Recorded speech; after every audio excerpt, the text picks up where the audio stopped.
hari Jumat tanggal 26 Mei 2023 di channel Sema Adonai.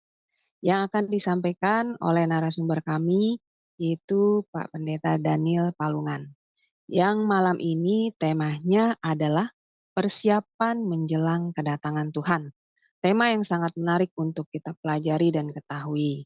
Sebelum acara ini dimulai, mari kita awali dengan berdoa terlebih dahulu.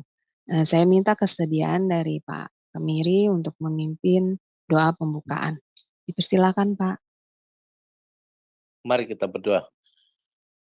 Bapa di surga, terima kasih Tuhan, anak-anak-Mu berkumpul di Jums Sema Adonai. Kami mau muji Tuhan, kami mau mendengar pengajaran firman Tuhan tentang kedatangan Tuhan Yesus Kristus. Bapa, berilah kami iman, supaya kami punya kerinduan mengetahui ajaran ini, dan kami mempersiapkan diri, Bapa, supaya Engkau datang menjemput kami sudah ready ikut bersama-sama dengan Engkau. Pakailah hamba-Mu, Pak Daniel Palungan, urapi dia, buka rahasia firman-Mu, rema-Mu terutama, kami rindu Engkau bagikan buat anak-anak-Mu Tuhan.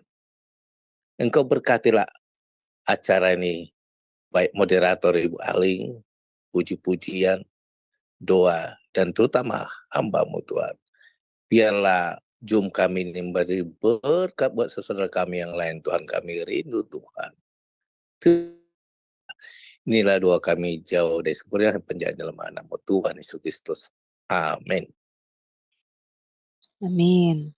Baik, Bapak Ibu yang terkasih dalam Kristus, sebelum memulai acara pembelajaran ini, profil dari Pak Pendeta Daniel Palungan dan pengertian tentang eskatologi.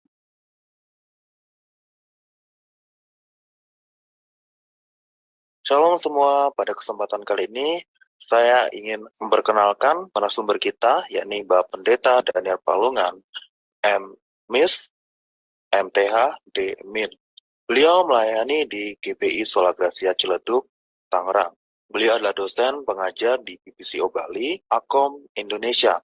Sebelum memberikan materinya, beliau akan memberikan sedikit pengenalan tentang apa itu eskatologis. Jadi eskatologi adalah doktrin Alkitab yang mempelajari tentang hal-hal yang akan terjadi pada akhir zaman. Peristiwa-peristiwa yang terjadi sebelum kedatangan Tuhan Yesus dan sesudah kedatangan Yesus yang kedua kali ke atas muka bumi ini. Nah, mengapa pelajaran ini penting? Karena semua doktrin sistematis di dalam Alkitab dan juga doktrin biblikal Alkitab itu sebenarnya bermuara kepada eskatologi ini. Karena akhir zaman atau eskatologi itu merupakan puncak dari semua pelajaran-pelajaran doktrinal di dalam Alkitab.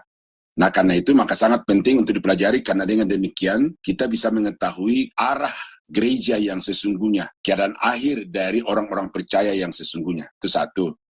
Yang kedua, pelajaran ini sangat penting oleh karena sepanjang sejarah gereja, doktrin ini sangat sering diselewengkan dan mengalami penyelewengan oleh pengajar-pengajar yang memiliki pemahaman yang tidak komprehensif. Ya, karena itu maka saya mencoba untuk membahas doktrin ini secara komprehensif dari perjanjian lama sampai di perjanjian baru, sehingga kita memahami apa yang Alkitab katakan tentang eskatologi ini secara keseluruhan. Nah, saya kira itu yang perlu untuk dipahami.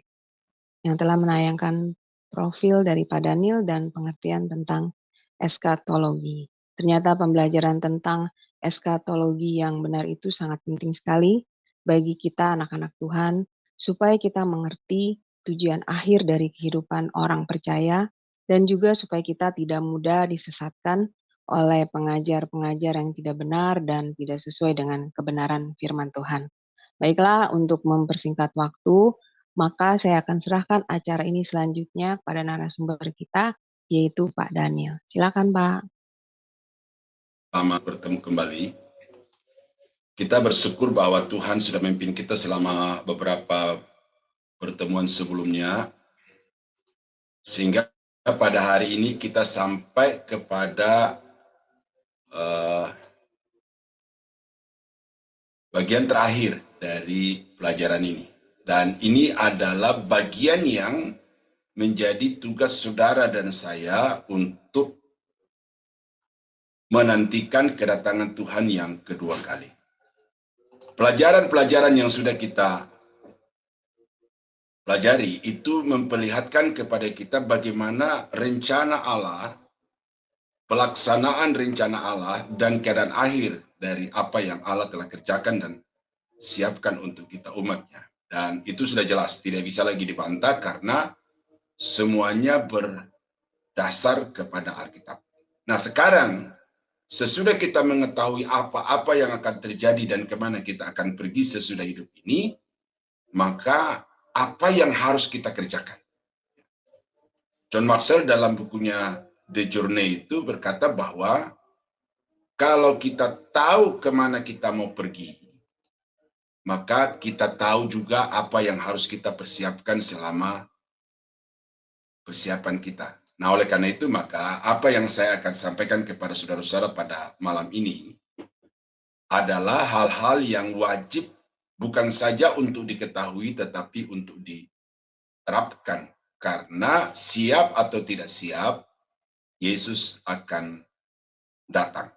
Ya, Yesus akan datang dan kesiapan saudara sangat menentukan saudara terangkat atau tidak. Nah, topik kita pada malam ini atau bab ini adalah sikap menanti kedatangan Tuhan. Ya. Bagaimana kita bersikap, bagaimana kita berpikir, berniat dalam hati dan berperilaku di dalam kehidupan sehari-hari. Ada banyak poin dan ini semua data-data yang saya ambil, saya kumpulkan dari Alkitab berkaitan dengan kedatangan Tuhan yang kedua kali dan apa-apa yang harus kita lakukan selama kita masih hidup di tengah-tengah dunia ini. Nah, yang pertama yang seringkali kita sudah dengar itu dan mungkin saudara sudah hafal itu, yaitu berjaga-jaga. Mengapa kata berjaga-jaga ini penting? Oleh karena sudah kita pelajari juga bahwa mengenai saat kedatangan Tuhan di awan-awan untuk mengangkat gerejanya, itu adalah saat yang hanya Allah, hanya Bapa yang tahu tentang waktu itu. Semua manusia, semua malaikat tidak ada yang tahu. Nah, oleh karena itu maka kita harus senantiasa berjaga-jaga. Nah, berjaga-jaga yang dimaksud di dalam hal ini adalah bahwa kita harus tetap menjaga kesucian hidup, kekudusan hidup, menjaga kualitas pekerjaan kita, kualitas pelayanan, kualitas kehidupan kita, karena bukan soal kita dalam keadaan sadar lalu kita melihat Tuhan datang, tetapi yang dimaksud dengan berjaga-jaga di sini adalah kita dalam kondisi yang sesuai dengan standar Allah ketika Dia datang, dan dengan demikian maka kita diangkat untuk menyongsong Dia di awan-awan. Nah, jadi ini yang perlu saudara pahami, bahwa berjaga-jaga itu bukan berhimpun di satu tempat seperti yang sudah banyak kali terbukti di dalam Alkitab, dalam sejarah itu salah ya. Yang paling terakhir itu adalah 10 November tahun 2003. Pendeta yang begitu percaya diri dan kemudian dia mengumandangkan bahwa Yesus akan datang pada tanggal 10 November, dan karena itu mari kita berkumpul di satu tempat di daerah Bandung. Tetapi ketika tanggal itu datang, tiba, maksudnya hari itu tiba, yang datang bukan Tuhan Yesus, tetapi yang datang adalah polisi untuk menangkap pendeta itu dan juga untuk mengevakuasi jemaat-jemaat yang lebih 300 orang berkumpul dari seluruh Indonesia. Nah, itu penerapan yang salah. Nah, karena itu maka yang benar adalah menanti kedatangan Tuhan, berjaga-jaga menanti kedatangan Tuhan itu adalah tetap saja bekerja, tetap beraktivitas seperti biasa, seperti yang rutin saudara lakukan, namun dengan kualitas kehidupan yang semakin hari semakin baik. Kalau dulu saudara melayani hanya sebatas atau hanya sekedar kewajiban rutinitas, tetapi sekarang saudara melayani itu benar-benar sebagai satu tanggung jawab yang saudara emban dengan sepenuh hati dengan penuh kasih, dengan dedikasi yang tulus kepada Tuhan. Nah, itu yang pertama. Nah, yang kedua adalah memberdayakan diri. Di dalam Matius pasal 24, ini kisah pengadilan bangsa Israel di sini, saudara. Itu kita tahu bahwa kepada mereka itu diberikan talenta. Ada yang 5 talenta, ada yang 2 talenta, dan ada yang 1 talenta. Permasalahannya di hadapan Tuhan bukan soal 5, 2, dan 1. Tetapi yang menjadi persoalan di hadapan Tuhan adalah apakah saudara memberdayakan potensi diri yang Tuhan beri itu secara bertanggung jawab? Nah, karena itu kita melihat ketika orang-orang ini datang kepada Tuhan, ya, yang 5 talenta datang dan berkata, Tuhan, 5 talenta yang Tuhan berikan kepadaku sekarang sudah menjadi 10. Ya, lalu apa jawaban Tuhan kepadanya? Sabaslah hai hambaku yang setia, engkau telah setia di dalam perkara yang kecil, aku akan memberikan kepadamu tanggung jawab di dalam perkara yang besar. Yang 2 talenta datang, dia berkata kepada tuannya, Tuhan, 2 talenta Tuhan berikan sekarang menjadi 4. Nah, apa jawaban Yesus kepada orang itu? Dia sama, bahwa sabaslah hai hamba yang setia, engkau telah setia di dalam perkara yang kecil, aku akan memberikan kepadamu tanggung jawab di dalam perkara yang besar. Jadi, bukan soal jumlahnya, bukan soal kuantitasnya, tetapi mengoptimalkan potensi diri itu yang menjadi standar penilaian Tuhan. Nah, ketika yang 1 talenta itu datang, dia datang dengan berbagai sungutan, datang dengan berbagai alasan. Tuhan, aku tahu engkau adalah Allah yang kejam. 1 talenta Tuhan berikan, tanam, dia tidak kembangkan, dia tidak berdayakan. Dan apa kata Tuhan itu kepadanya? Bahwa ambil talenta itu daripadanya dan berikan kepada yang menghasilkan banyak talenta itu. Sebab kepada yang banyak diberi tanggung jawab itu, kepadanya juga akan banyak dipercayakan dari Tuhan. Lalu yang mendapat 1 talenta tetapi tidak dijalankan itu dikatakan lalu dia dicampakkan ke dalam dapur api yang menyala-nyala. Nah, seandainya dia datang dan berkata, Tuhan, 1 talenta Tuhan berikan dan sekarang sudah menjadi 2, saya sungguh percaya bahwa Yesus akan berkata kepadanya, sahabatlah hai hamba yang setia, engkau telah setia di dalam perkara kecil, aku akan memberikan kepadamu tanggung jawab di dalam perkara yang besar. Nah, tetapi sayang bahwa yang 1 talenta ini dia berpikiran negatif, dia tidak mengembangkan potensi yang Tuhan beri itu, dan karena itu dia mendapatkan penghukuman dari Tuhan. Nah, jadi saudara-saudara, nanti kita semua akan menghadap takhta pengadilan Kristus, dan semua karunia-karunia yang Tuhan berikan itu akan kita pertanggungjawabkan. Karunia memimpin, karunia menasehati, karunia memberi, karunia mengajar, karunia untuk mujizat dan lain-lain sebagainya.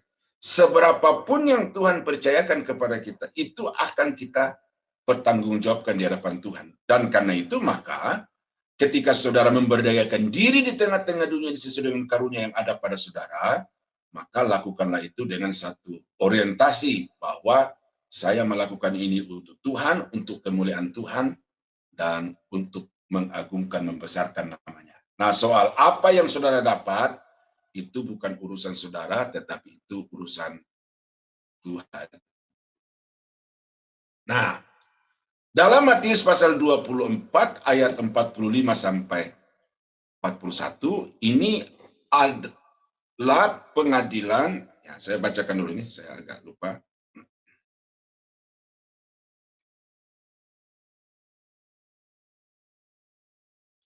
Ya.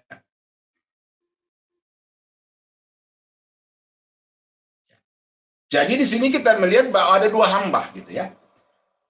1 disuruh pergi, lalu dia pergi, tetapi dia tidak pergi. Nah, yang lainnya itu disuruh pergi, kemudian ya akhirnya dia sadar, lalu dia pergi mengerjakan pekerjaan yang ditugaskan tuannya itu.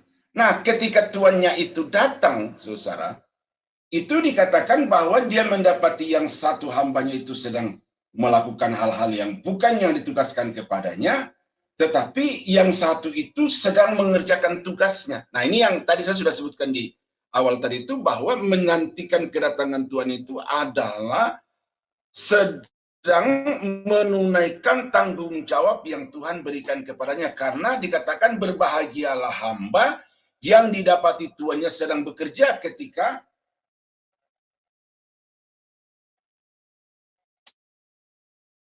tuannya itu datang. Nah, oleh karena itu senantiasa dengan penuh takut kepada Tuhan, kerjakan dengan sekuat tenaga, kerjakan dengan penuh tanggung jawab. Bukan semata-mata untuk mendapatkan sesuatu demi kehidupan saudara, tetapi bagaimana supaya apa yang saudara kerjakan itu bermanfaat bagi orang lain, menyenangkan Tuhan, dan memuliakan Tuhan. Nah, itu dikatakan hamba yang menunaikan tanggung jawabnya sampai kedatangan Tuhan yang kedua kali.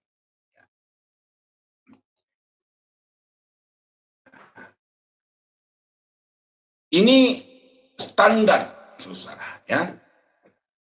Kita tidak bisa mengatakan saya sedang menantikan Tuhan, tetapi kita melanggar kesucian Tuhan.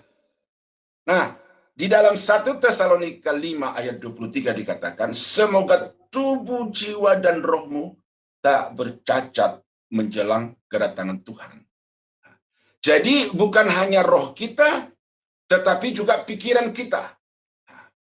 Karena banyak orang itu sebelum berdosa dengan tubuhnya, dia telah berdosa di dalam hati, berdosa di dalam pikirannya. Karena dikatakan dari dalam hati akan keluar segala yang najis, yang menajiskan itu. Nah, oleh karena itu maka orang-orang yang sedang menantikan kedatangan Tuhan yang kedua kali, dia harus berjuang dengan sekuat tenaga untuk menjaga kehidupan yang suci. Nah, di dalam 2 Petrus 3 ayat yang ke-11 dikatakan,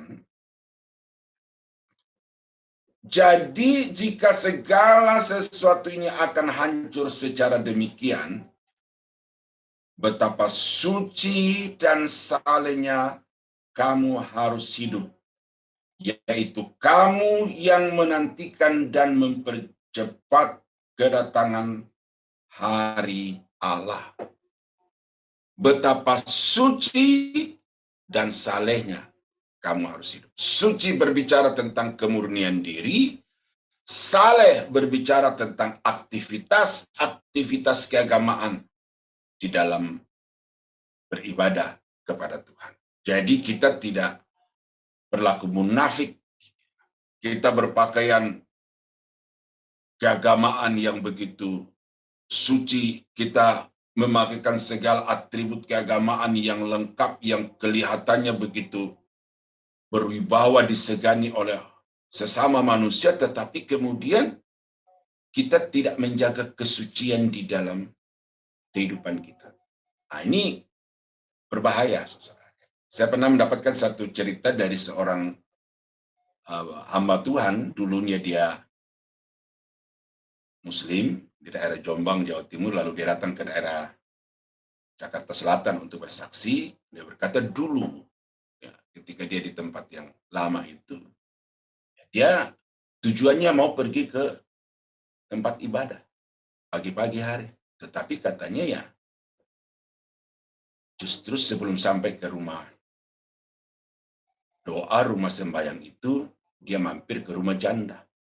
Nah, jadi kesalehan tampak dari luar, mengagumkan, tetapi perilaku kehidupan itu sangat tidak sesuai. Nah, oleh karena itu maka ini kita mesti hati-hati, saudara. Dan ini sekarang ini iblis bekerja dengan begitu efektifnya dalam hal atau di dalam prinsip kekristenan seperti ini. Banyak majelis-majelis gereja, banyak bahkan pendeta-pendeta, gembala-gembala sidang yang jatuh dalam dosa oleh karena iblis dengan berbagai strategi, berbagai cara untuk menjatuhkan hamba-hamba Tuhan ke dalam dosa atau mencemari kehidupan yang suci. Kami sedang bergumul untuk satu hamba Tuhan yang bercerai dengan istrinya. Lalu kemudian sekarang berusaha untuk mencari istri baru. Sebelum itu ada seorang pendeta yang besar, bukan saja kaliber nasional tetapi internasional. Istrinya jatuh sakit dan tidak bisa lagi memberi nafkah batin, ya, menurut istilah sebelah. Lalu entah bagaimana caranya, akhirnya dia turun ranjang. Jadi adik dari istrinya itu diperistri, sementara istrinya masih hidup walaupun dalam keadaan yang sudah sakit-sakitan. Nah, sesudah menikah baru istrinya itu meninggal. Nah, saudara, ini banyak argumen yang bisa dibangun oleh orang-orang yang melakukan. Tetapi betapapun argumen-argumen itu bisa diterima masuk akal, dasar-dasar hukum positifnya itu ada, tetapi kekristenan jelas mengatakan bahwa kesucian pribadi, kesucian rumah tangga, kesucian pelayanan, kesucian seluruh aspek kehidupan itu harus dipelihara, karena tanpa kekudusan seseorang tidak mungkin bisa melihat Tuhan. Nah, jadi karena itu saudara-saudara, maka hati-hati, ya. Tadi sekilas sebelum kita memulai kelas ini ada diskusi yang saya lihat cukup hangat, dan di situ ada kata-kata yang sebenarnya tidak pantas untuk diucapkan oleh seorang apologet dari latar belakang apapun, ya. Harus kita menjaga kesucian niat hati, menjaga kesucian pikiran, dan juga menjaga kesucian kata-kata, karena kalau tidak demikian maka kita tidak sedang dalam menantikan kedatangan Tuhan yang kedua kali. Nah, di dalam 1 Petrus 4 ayat yang ke-7 dikatakan, kesudahan segala sesuatu sudah dekat. Nah, ini berbicara tentang akhir zaman, berbicara tentang kedatangan Tuhan yang kedua kali, ya, bahkan berbicara tentang pemusnahan langit bumi yang lama lalu diganti dengan langit dan bumi yang baru. Itu statement dari bagian A.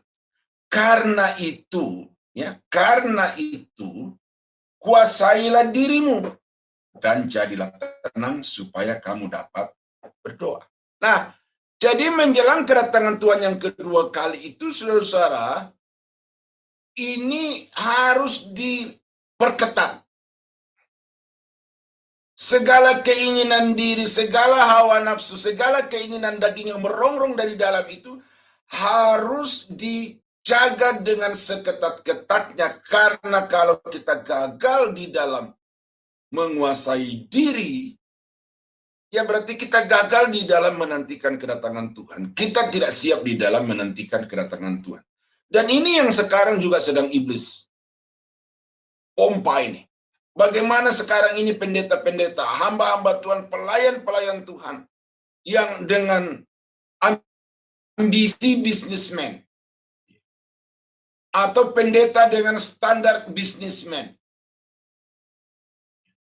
mereka begitu berusaha melakukan segala trik-trik di dalam pelayanan untuk mendapatkan apa yang juga menjadi tujuan bisnismen di dalam kehidupan bisnis.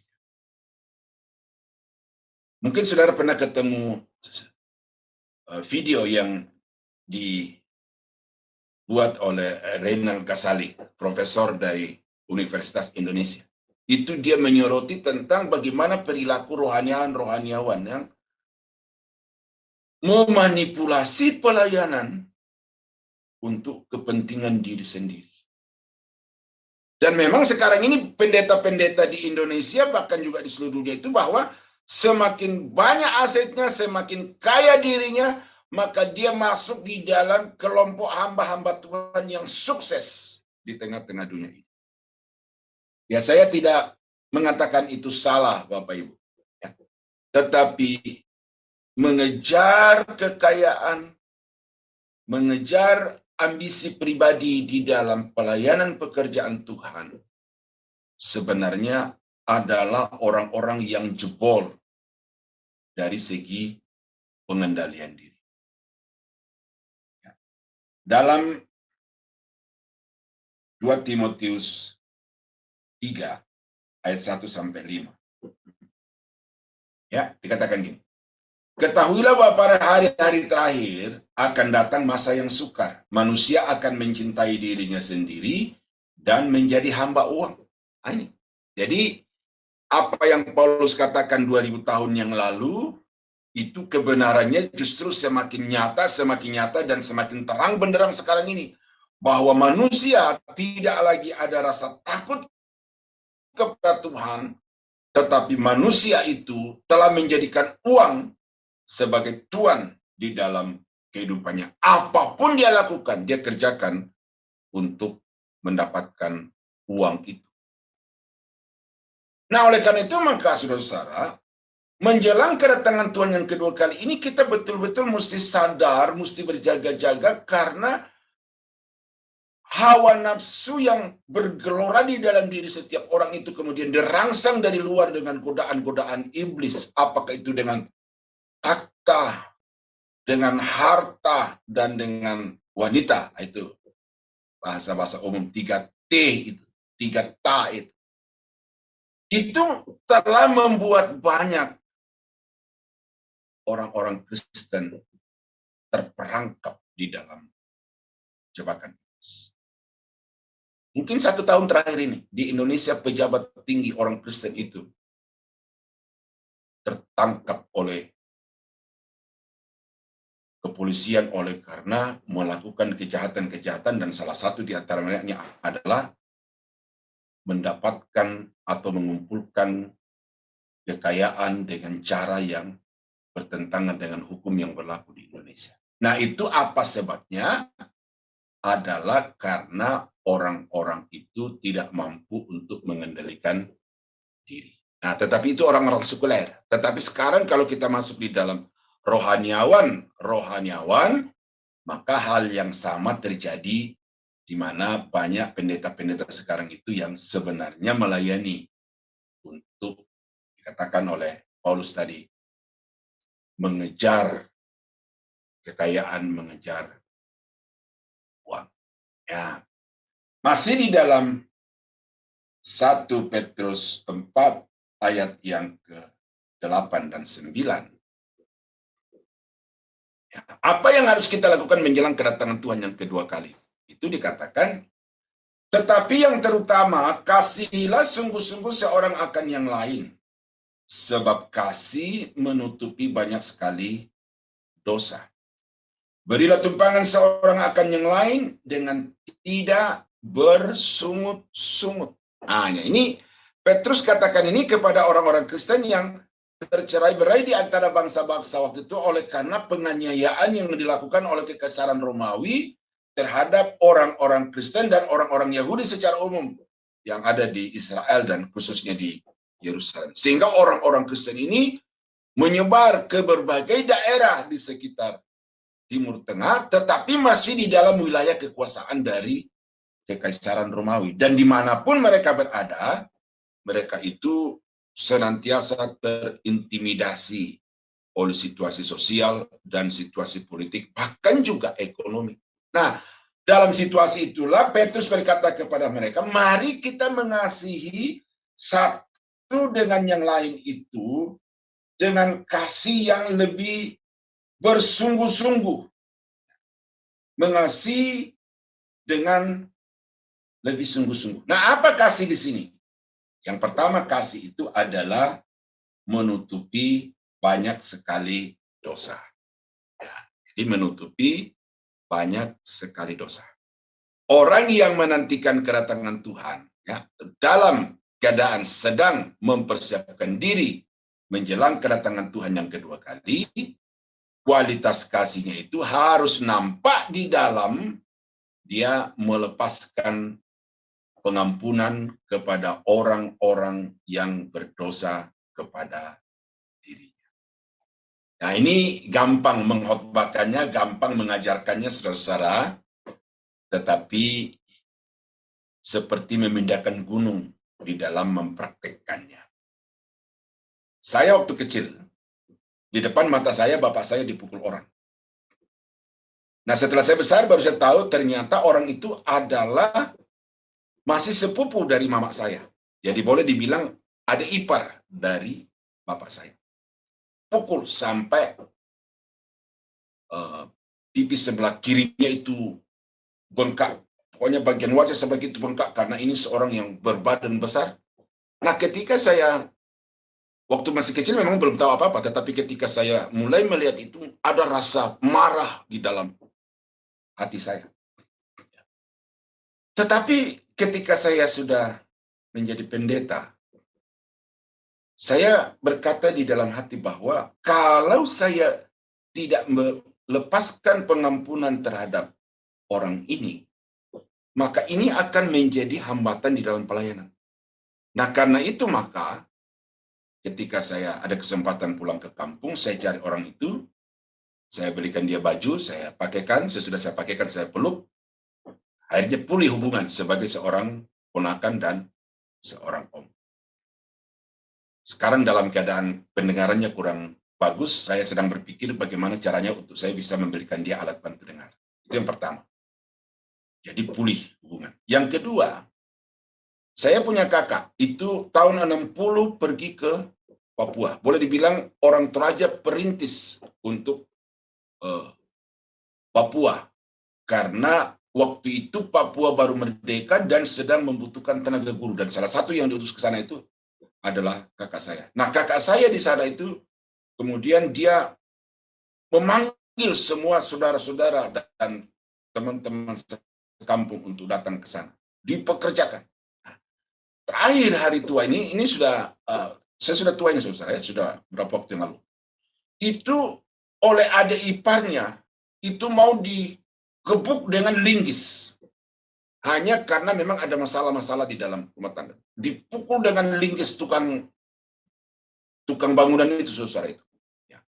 Waktu diceritakan itu kepada saya, itu mendidih di darah saya. Karena waktu kami masih SMP itu, kami sama-sama tinggal di rumah kakak ini.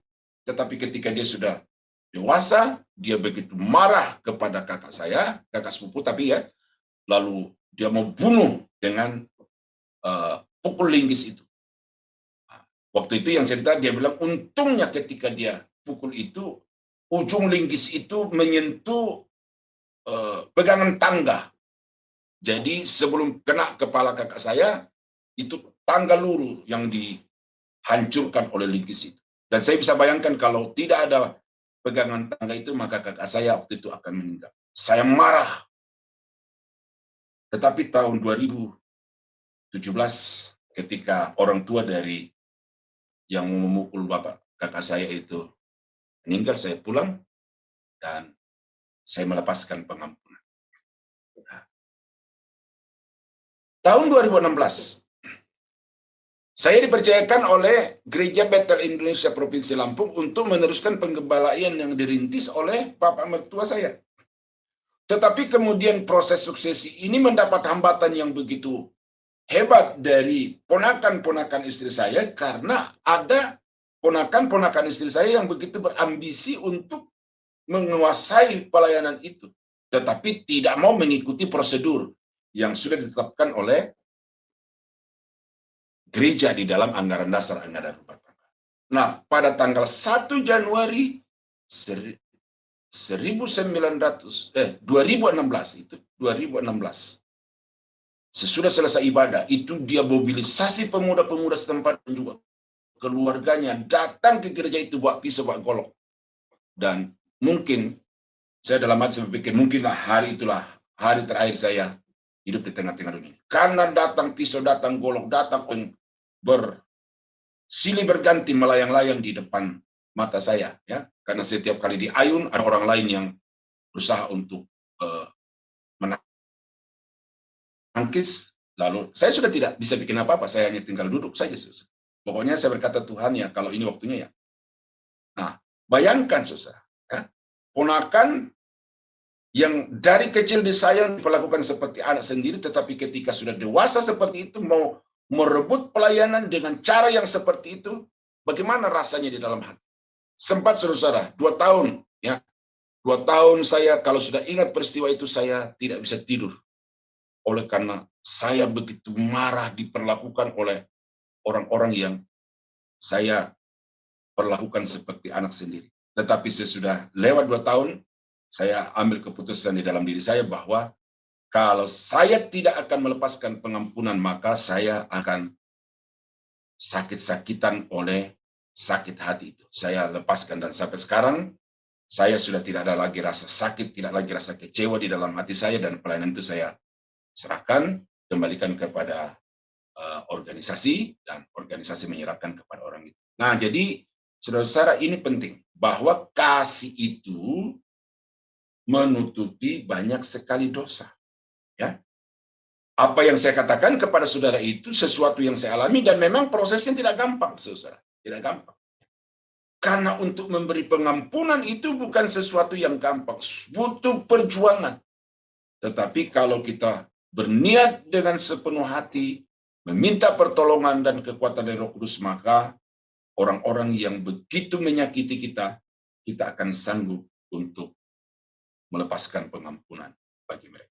Nah, itu sedikit kesaksian saudara ya. Jadi supaya saudara bisa melihat bahwa pendeta tidak lepas dari yang namanya sakit hati, tetapi sebagai seorang anak Tuhan, saudara dan saya harus berjuang untuk melepaskan pengampunan itu. Dan dalam 1 Petrus 4 tadi ayat yang ke-9, bahwa berilah tumpangan seorang akan yang lain dengan tidak bersungut-sungut. Saudara bayangkan ini dalam situasi konteks gereja pada waktu itu, anak-anak Tuhan tercerai-berai, di mana-mana mereka diintimidasi, dikejar, diancam pembunuhan.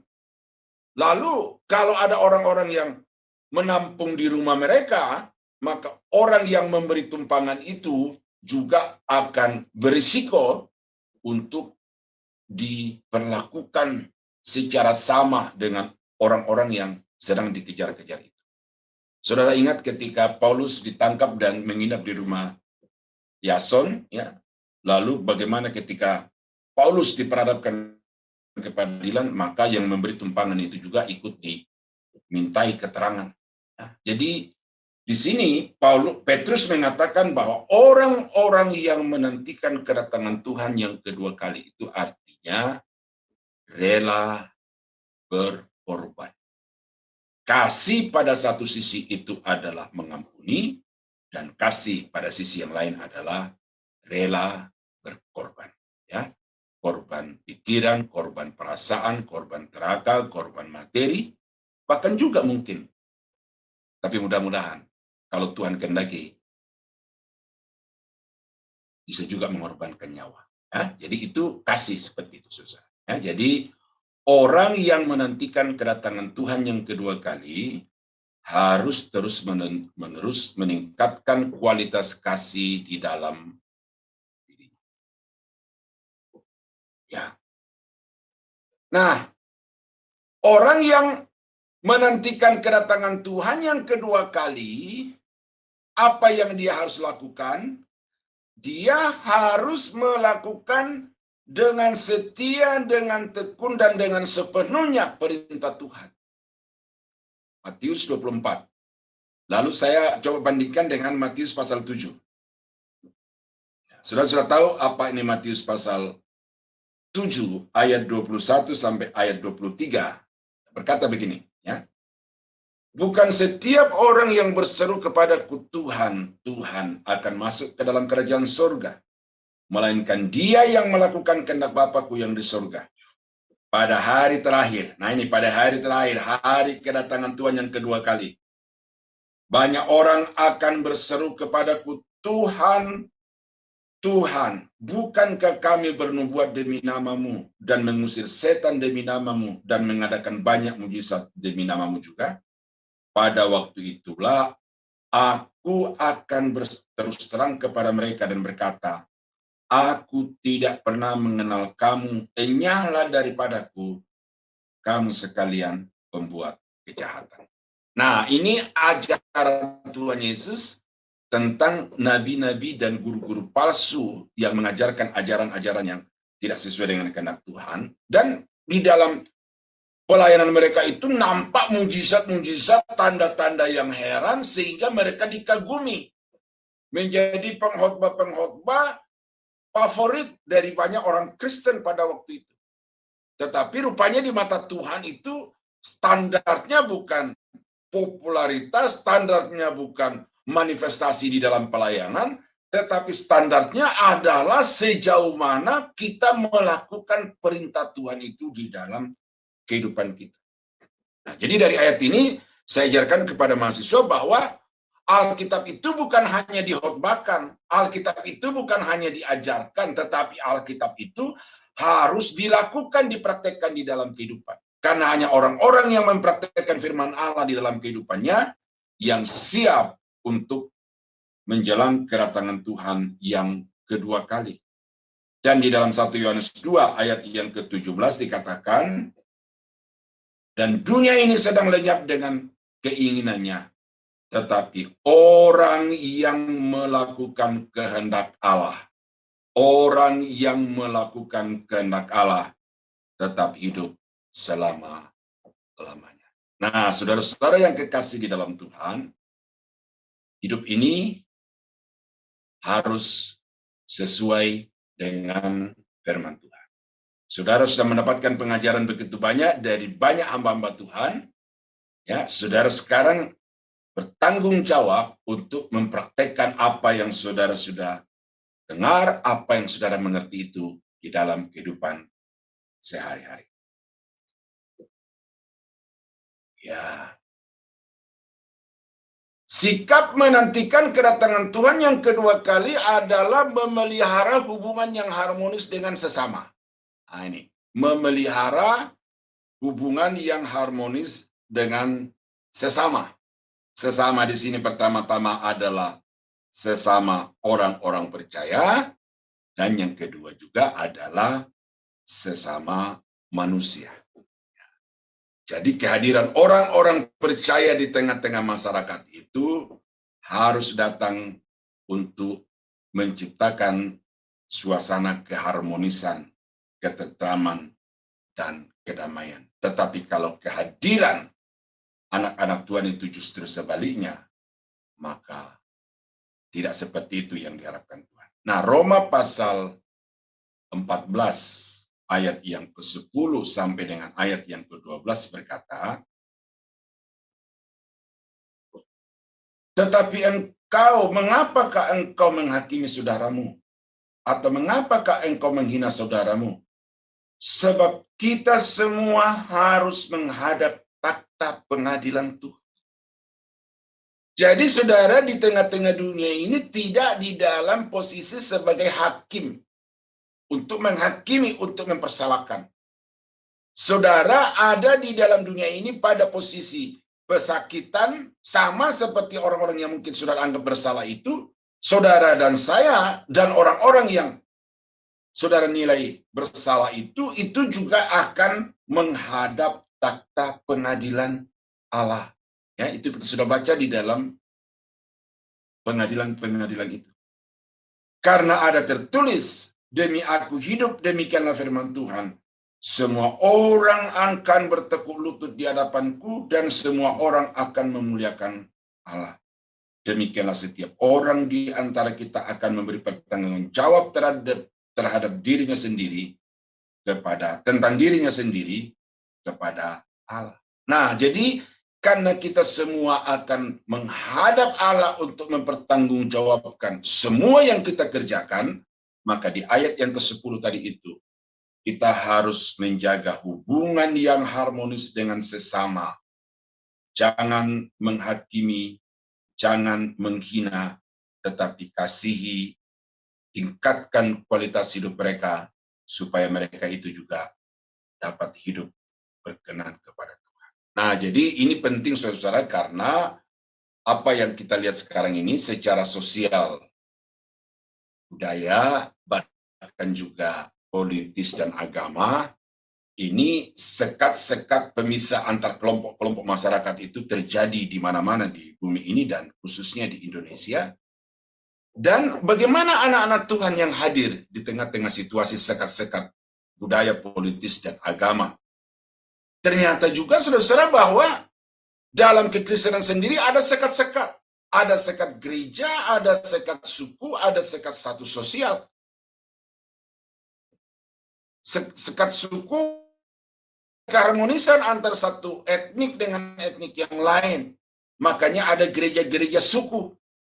Ya, pada satu sisi itu ada hal yang positif, tetapi ada hal-hal negatif di dalamnya, yaitu bahwa kita menganggap orang dari suku lain itu bukan bagian dari kita. Berarti dalam kekristenan, saudara, ada krisis keharmonisan. Gereja-gereja yang beraliran Pantekosta, yang beraliran nasional, gitu loh, yang tidak terbatas oleh suku, itu ternyata juga kita melihat bahwa saling bersaing, saling berkompetisi. Bahkan yang lebih ironi adalah saling menjatuhkan. Kalau perlu gereja itu ditutup, dan biar gereja saya sendiri yang hidup. Ini bukan sikap menantikan kedatangan Tuhan yang kedua kali, tetapi sikap untuk memperkaya, untuk mementingkan diri sendiri. Nah, ini saya tidak bongkar detail-detailnya di sini, saudara, tetapi ini fakta-fakta yang saudara dan saya mesti pahami. Kemudian, karena sudah mengambil mata pelajaran ini, belajar dari awal sampai akhir ini dengan tekun, maka mari kita berperan di gereja kita masing-masing, di wilayah kita masing-masing, untuk menciptakan keharmonisan itu, baik di dalam gereja, antar denominasi, lalu kemudian antar etnis, bahkan kemudian antar agama. Ini penting, saudara, karena dunia ini sangat rentan untuk melakukan pertikaian hanya karena masalah keagamaan. Di Indonesia sedang diperjuangkan tentang kehidupan yang toleran.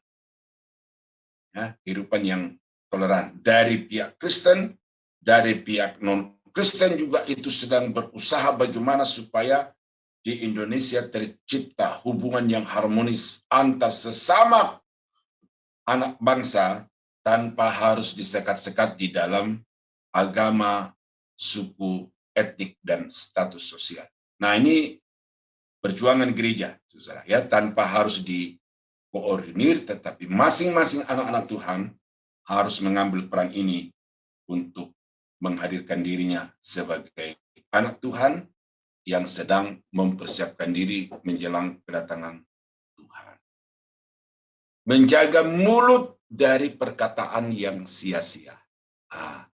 Ini, saudara-saudara, secara pribadi bagi saya merupakan suatu peringatan yang selalu mendeng-deng di dalam pikiran, di telinga saya, bahwa sebagai seorang pengkhotbah, sebagai seorang pengajar, harus menjaga mutu pengajaran. Karena setiap kata yang keluar dari mulut saya akan saya pertanggungjawabkan di hadapan Tuhan. Matius pasal 12 ayat 37. Karena menurut ucapanmu engkau akan dibenarkan, dan menurut ucapanmu pula engkau akan dihukum. Ya, ini saya tekankan ini kepada para mahasiswa yang bertemu dengan saya secara reguler. Ya, saya berkata bahwa saudara berdiri di atas mimbar itu, saudara tidak hanya sedang mempersiapkan jemaat untuk hidup sesuai dengan firman Tuhan, tetapi saudara di sana juga sedang mempertaruhkan kehidupan saudara, karena kalau ajaran saudara kepada jemaat itu tidak sesuai dengan apa yang dimaksudkan oleh nats yang saudara baca, maka itu bagian yang harus saudara pertanggungjawabkan di hadapan Tuhan.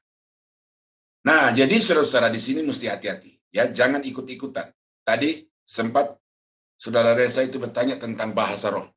Ya, jangan ikut-ikutan. Kalau Tuhan tidak mempercayakan karunia itu kepada saudara, jangan ikut-ikutan. Karena setiap kata sia-sia yang keluar dari mulut saudara, termasuk yang saudara anggap bahasa roh itu ternyata saudara akan memberi pertanggungan jawab pada waktu Tuhan Yesus datang kembali pada kali yang kedua.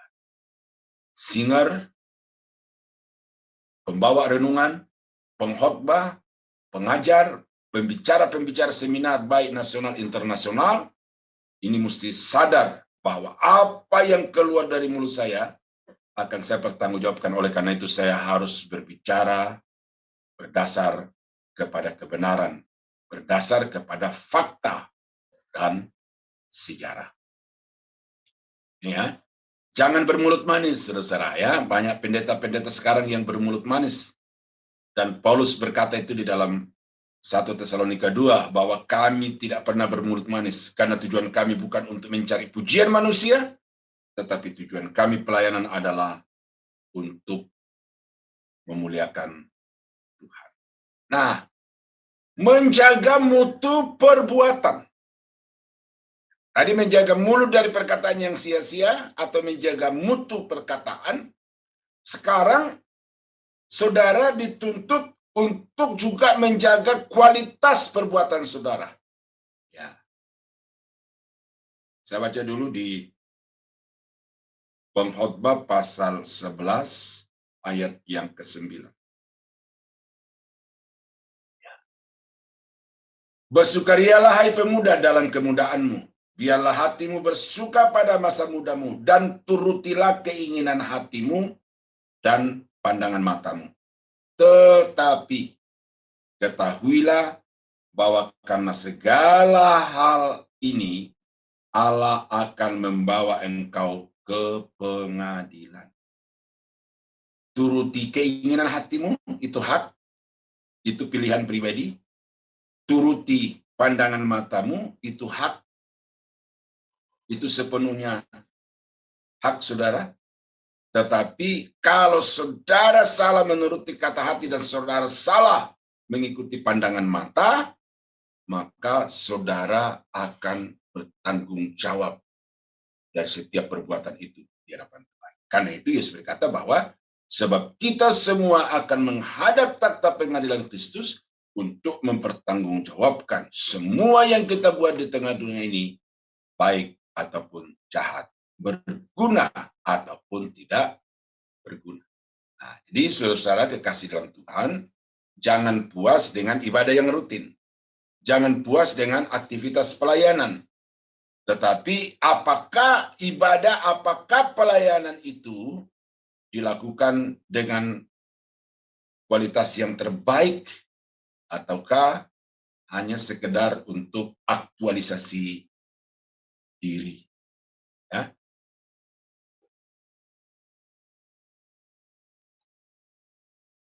Ya, menjaga mutu iman. Nah, apa ini menjaga mutu iman? Saya akan bacakan beberapa ayat-ayat ini saudara-saudara supaya saudara tahu apa yang dimaksud dengan menjaga mutu iman. Matius pasal 13 ayat yang ke-49. Demikianlah juga pada akhir zaman, malaikat-malaikat akan datang dan memisahkan orang jahat dari orang benar. Ya. Lalu mencampakkan orang jahat ke dalam dapur api. Di sanalah akan terdapat ratapan dan gertak gigi. Jadi pada saatnya nanti malaikat-malaikat akan diutus oleh Tuhan itu untuk menghakimi dan memisahkan orang-orang jahat dari orang-orang yang benar. Nah, siapa yang dimaksud dengan orang-orang benar di sini? Saya katakan di sini adalah orang-orang yang memiliki kualitas iman yang sesuai dengan standar ilahi. Kemudian di dalam Matius pasal 24 ayat yang ke-23 sampai 26 berkata, pada waktu itu, jika orang berkata kepadamu, lihat Mesias ada di sini atau Mesias ada di sana, janganlah kamu percaya. Sebab Mesias palsu dan nabi-nabi palsu akan muncul dan mereka akan mengadakan tanda-tanda yang dahsyat dan mujizat-mujizat, sehingga sekiranya mungkin mereka akan menyesatkan orang-orang pilihan juga. Camkanlah, aku sudah mengatakannya terlebih dahulu kepadamu.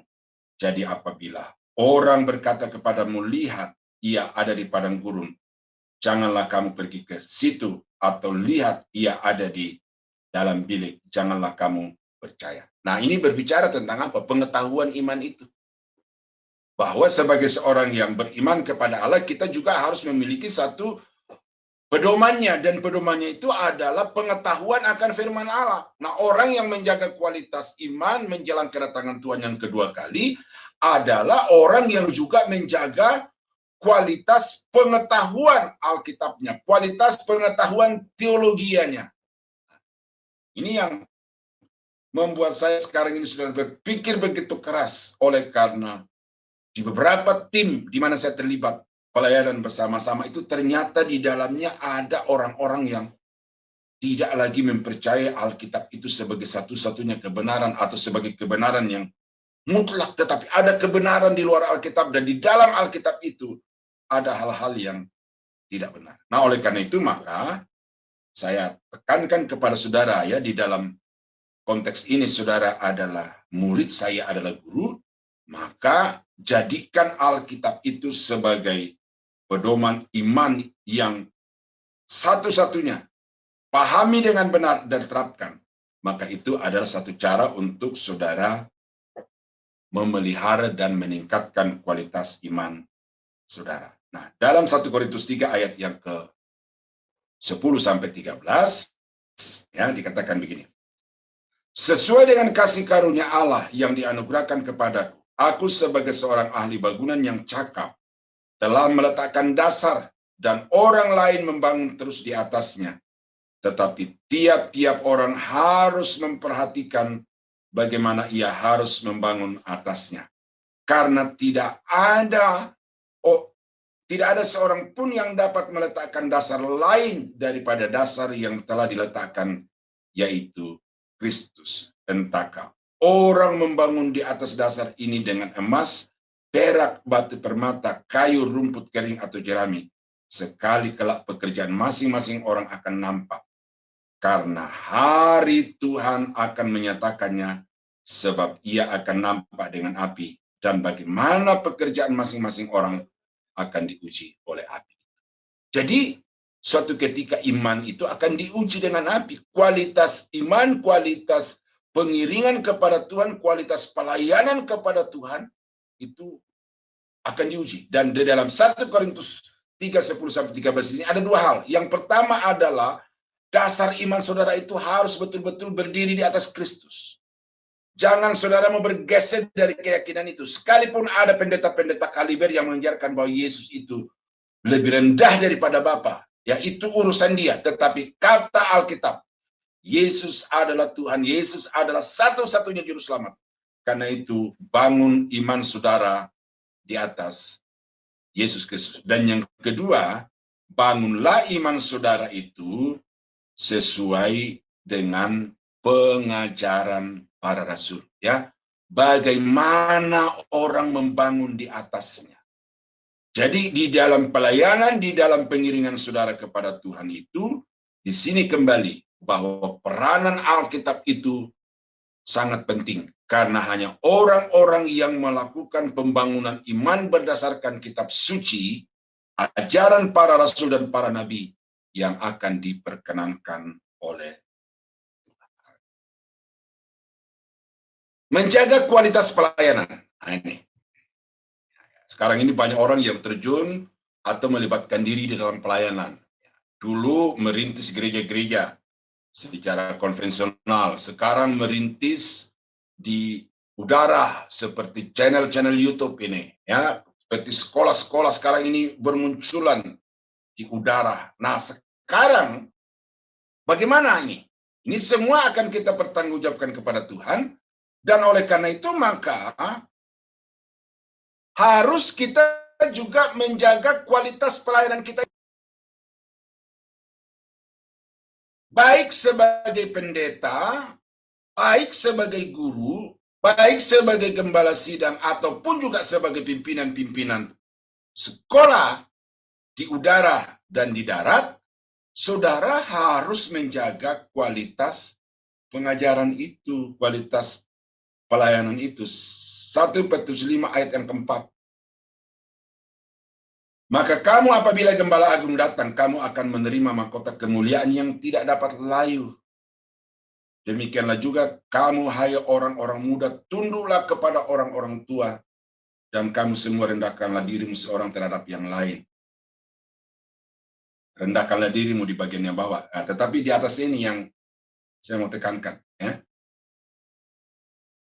Ayat yang kedua. Gembalakanlah kawanan domba Allah yang ada padamu, jangan dengan paksa, tetapi dengan sukarela sesuai dengan kehendak Allah. Dan jangan karena mau mencari keuntungan, tetapi dengan pengabdian diri. Sejak dulu, saudara, saya melihat banyak teman-teman yang ketika mendirikan sekolah Alkitab itu, motivasinya adalah mendapat sponsor. Dan tidak lama mati sekolah-sekolah itu. Sekarang juga saya melihat pembangunan sekolah-sekolah teologi di udara ini, salah satu motivasinya adalah mencari keuntungan.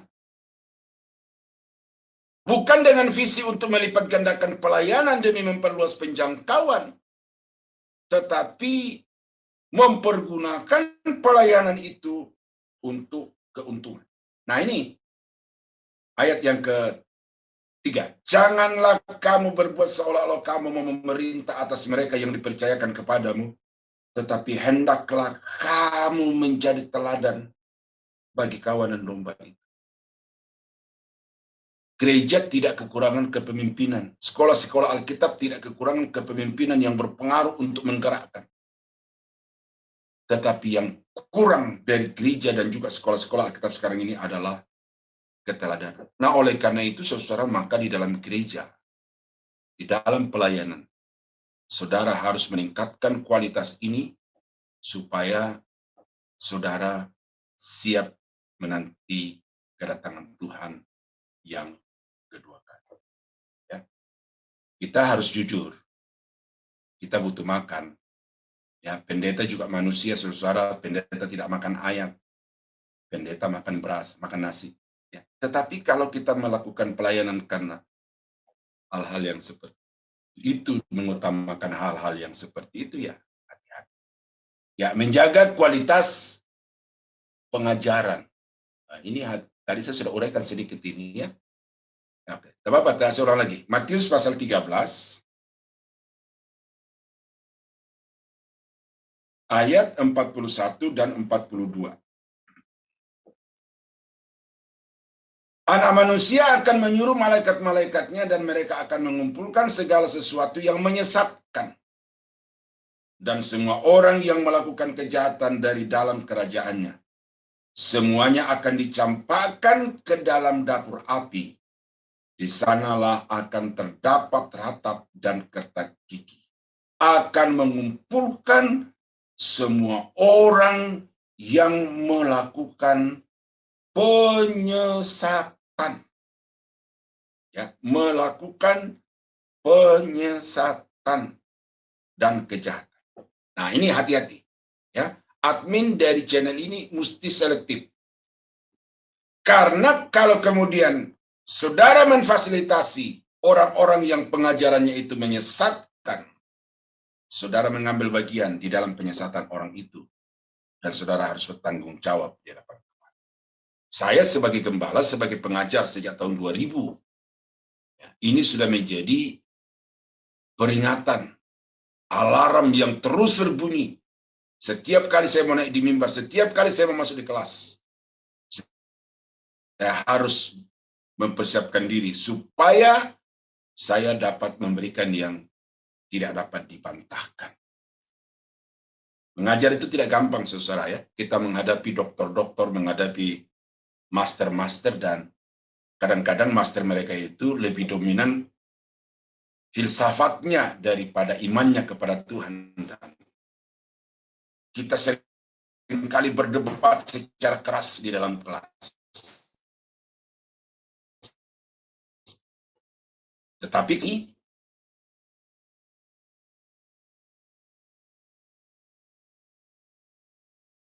Maka pada akhirnya dan selektif di dalam menentukan pengajar-pengajar di channel ini. Ya.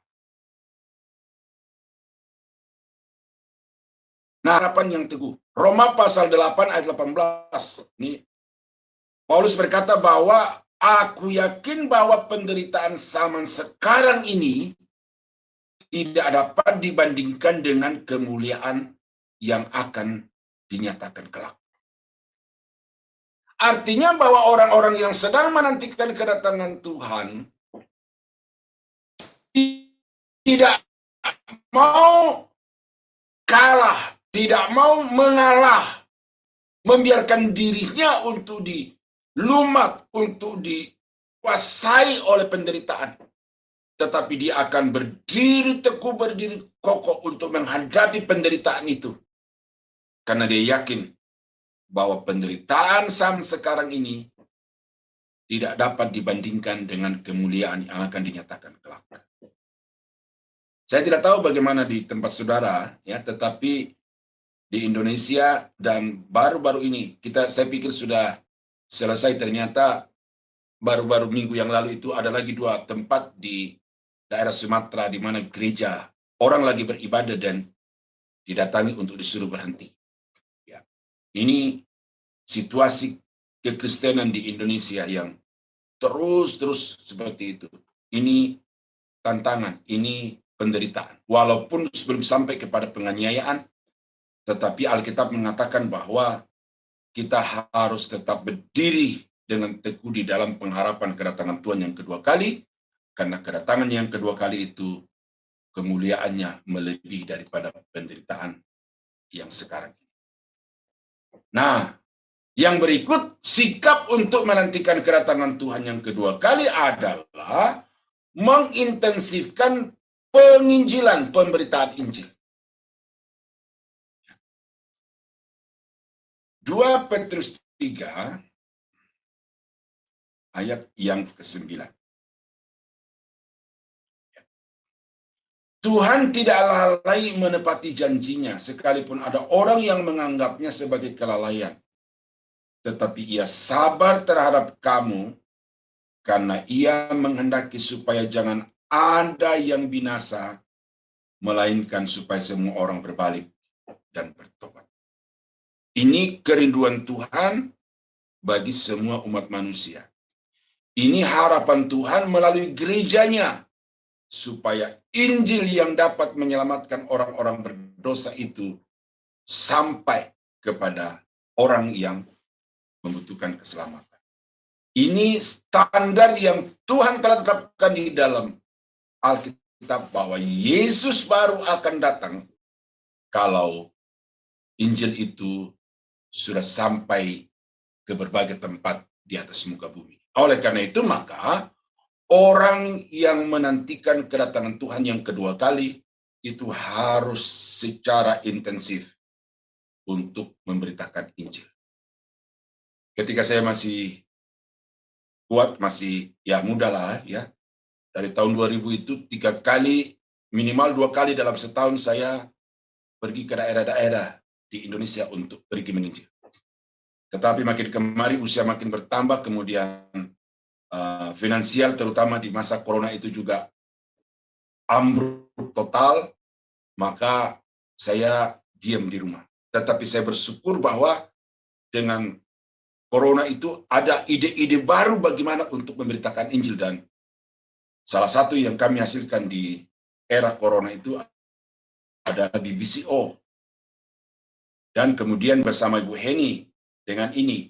Nah, ini sudah menjadi bagian pelayanan saya, karena ini merupakan satu sarana yang Tuhan siapkan untuk saya mengemban misi pemberitaan Injil kepada bangsa-bangsa. Dan ini harus dirawat dengan benar, saudara. Ini fasilitas, ini Tuhan tetapkan bagi saudara dan saya untuk melaluinya saudara bisa mengemban tugas pemberitaan Injil itu. Dan karena itu ini harus dioptimalkan. Saya akan terlibat semampu saya, dan karena itu maka mari kita berdoa bersama-sama supaya channel yang kita kasih ini dapat menjadi alat kemuliaan di dalam tangan Tuhan dengan membawa Injil kepada segala bangsa. Ya, soal orang bertobat atau tidak bertobat itu bukan urusan kita, tetapi urusan kita adalah memberitakan Injil, memperdengarkan Injil kepada mereka. Dan poin yang terakhir yang harus saudara lakukan sementara menanti kedatangan Tuhan yang kedua kali adalah saling mendorong untuk giat beribadah. Ya, Ibrani pasal 10 ayat yang ke-25 yang berkata, janganlah kita menjauhkan diri dari pertemuan-pertemuan ibadah kita seperti dibiasakan oleh beberapa orang. Tetapi marilah kita saling menasihati dan semakin giat melakukannya nih menjelang hari Tuhan yang mendekat. Salah satu hakikat gereja adalah koinonia, persekutuan. Karena itu tidak ada orang Kristen yang bisa hidup sendiri. Yang namanya kekristenan itu adalah komunitas. Jadi setiap orang-orang Kristen harus terlibat dalam satu komunitas ibadah, komunitas koinonia. Karena tidak bisa tidak. Itu adalah hakikat dari gereja. Nah, ini sedang dikaji secara teologi, tetapi kemudian diterima bahwa walaupun kita tidak hadir di dalam satu ruang yang sama, tetapi kita bisa berinteraksi di dalam suasana ibadah, maka ini dapat dikategorikan sebagai koinonia. Ibu Heni di Amerika, Ibu Murni di Jerman, ada beberapa teman di pelosok-pelosok Indonesia, tetapi dengan adanya Zoom ini, kita dibawa ke dalam satu ruangan yang sama untuk kita dapat berkoinonia, bersekutu bersama-sama untuk memuji dan memuliakan Tuhan. Tetapi kalau di tempat saudara memungkinkan dan ada tempat untuk berkumpul, maka saudara tidak bisa berkata, saya sudah bersekutu di udara, saya tidak perlu lagi di darat. Nah, itu pandangan yang keliru. Lakukan kedua-duanya, bersekutu di udara dan bersekutu di darat. Maka saudara adalah gereja, bagian dari gereja yang melaksanakan tugas koinonia secara bersama-sama, bersekutu untuk memuji memuliakan Tuhan. Nah, oleh karena itu maka saudara bertanggung jawab untuk mendorong. Pendeta cepat mati karena satu, dia melakukan semua tugas pelayanan di dalam gereja. Bimbingan pranikah, kemudian bimbingan baptisan, kemudian pendalaman Alkitab, konseling pribadi, pelayanan orang mati, dan lain sebagainya. Besok-besok juga harus dilakukan. Jadi pendeta yang satu orang itu harus menangani begitu banyak dalam gereja. Maka pendeta cepat mati. Nah, oleh karena itu saya dorong saudara di sini sebagai jemaat, maka ambillah tugas besok itu, kunjungan rumah ke rumah untuk mendorong, menyemangati anak-anak Tuhan yang sudah mulai suam-suam, semangati supaya dia bergairah beribadah lagi. Nah, itu adalah satu sikap yang wajib saudara lakukan sebagai orang yang sedang mempersiapkan diri menyambut kedatangan Tuhan yang kedua kali. Nah, kurang lebih saudara, ini 16 poin yang saudara harus lakukan di dalam hidup ini selama menanti kedatangan Tuhan yang kedua kali. Dan kalau saudara sudah melakukan ini secara proporsional dengan penuh tanggung jawab, maka saya percaya ketika Yesus akan datang, ketika Yesus datang, dia akan berkata, sabaslah hai hamba yang setia. Nah, jadi itulah bagian akhir dari semua rangkaian pengajaran eskatologi, dan saya anggap ini muaranya di sini. Ya, jadi kita tidak hanya cukup memahami nubuatan, kemudian penerapan nubuatan, penggenapan nubuatan itu, dan kemudian apa yang Tuhan akan kerjakan di masa-masa yang akan datang, tetapi tugas saudara dan saya sekarang ini adalah melakukan 16 hal ini sesuai dengan kapasitas kemampuan yang Tuhan telah berikan kepada saudara dan saya. Nah, kiranya pemaparan ini dapat memberkati Bapak Ibu, dan kalau masih ada ayat-ayat Alkitab yang mungkin saya belum tampilkan di sini dan saudara anggap itu berbicara tentang sikap menanti kedatangan Tuhan yang kedua kali, nah saudara bisa tambahkan di PPT yang ada di tangan saudara. Tuhan Yesus memberkati, saya kembalikan kepada Ibu Ali. Ya, baik, terima kasih Pak Daniel untuk materi yang luar biasa yang telah dijabarkan pada kami malam ini, yang memberi kami pengertian yang benar akan kehendak Tuhan bagi diri kami, sesuai dengan kebenaran firman-Nya dan juga tujuan hidup kami sebagai anak-anak Tuhan. Baiklah, sekarang kita akan masuk pada sesi diskusi, tanya jawab ataupun sharing. Tapi sebelumnya kami akan menayangkan terlebih dahulu channel dan Facebook yang telah melive-kan acara Classroom ini. Silakan Pak Kodex. Ya, channel-channel ini adalah yang pertama, 2 channel yang adalah milik Shema Adonai sendiri, yaitu channel Shema Adonai Apologetics. Kemudian channel Sola Scriptura yang adalah channel dari Pak Daniel sendiri. Kemudian channel Omihen, channel Abi Ismail channel pendalaman Alkitab, channel Ferdinand Wardana, channel Kodek FF, channel Nebu Ali, channel Uti Watimena, channel Batu Karang, channel Antara, channel Garnet Sidan, channel Dule Fight Facebook Live, channel Agus Kurnia, channel King Alexanders, dan Ana Chandra channel. Kepada Bapak Ibu yang terkasih dalam Kristus, bagi yang belum subscribe channel kami, tolong bantu kami untuk subscribe channel-channel kami agar pelayanan kami semakin lebih maksimal lagi ke depannya. Terima kasih pada Pak Kodex yang sudah menayangkan channel yang telah live bersama kita. Baiklah, dipersilakan kepada Bapak dan Ibu yang ingin bertanya dengan memberi tanda raise hand terlebih dahulu. Iya, ini ada Ibu Rahel. Sebentar, oke, sebentar ya Ibu. Ya, silakan Ibu Rahel. Ya, Ya. Shalom, Pak Nina, Bu Ali. Shalom. Selamat malam. Terima kasih untuk pencerahannya, Pak Daniel. Sehubungan dengan penjelasan tadi, padahal orang harus hidup kudus, saya ingin bertanya 2 pertanyaan, Pak. Pertanyaan pertama adalah, menurut Pak Daniel itu, kita sebagai manusia ini bisa tidak benar-benar hidup dalam kekudusan?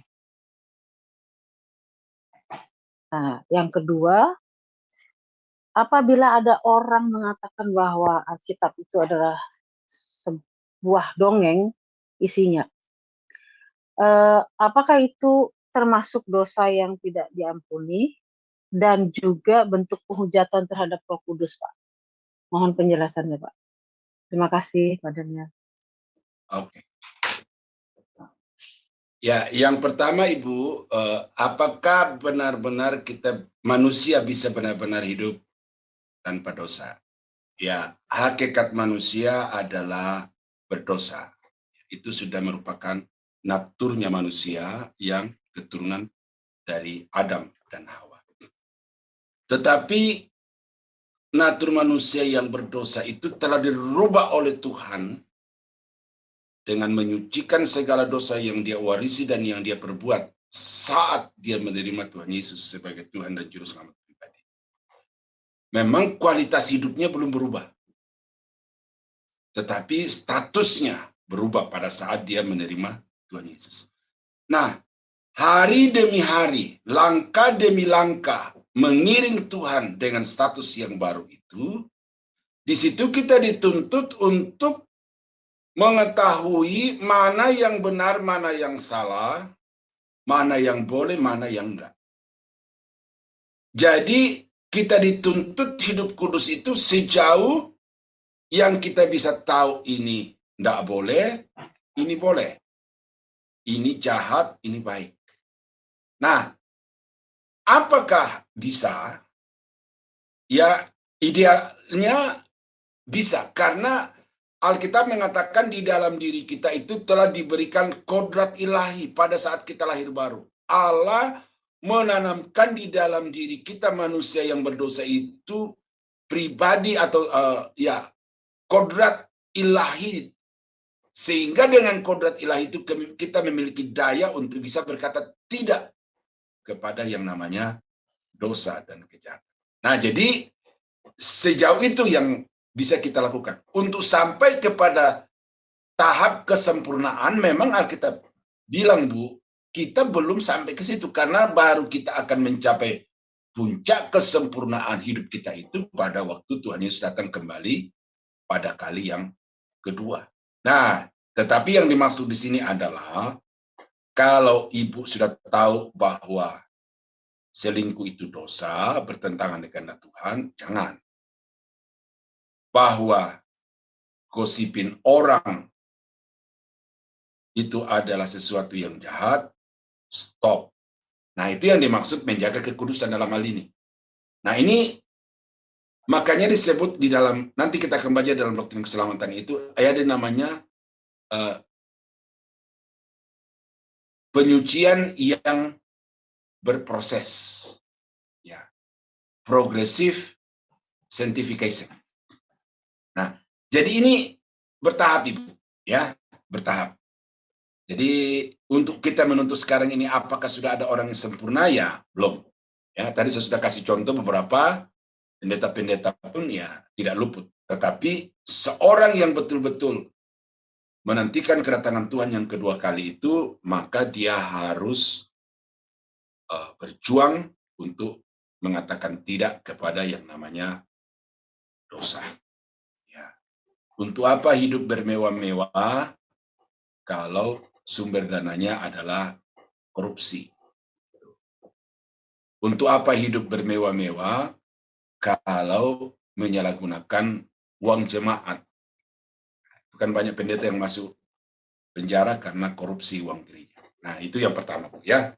Nah, lalu yang kedua, kalau orang mengatakan dalam Alkitab ada mitos, ya bagi saya itu bukan memuja Roh Kudus, tetapi itu ya artinya dia tidak percaya, belum sampai kepada tingkat kepercayaan dasar yang diharapkan oleh Alkitab.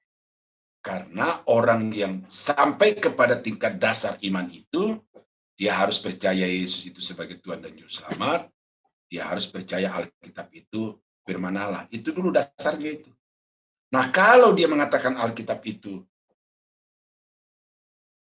bukan kebenaran, di dalam Alkitab itu penuh dengan kesalahan, ya berarti dia belum memiliki iman yang benar.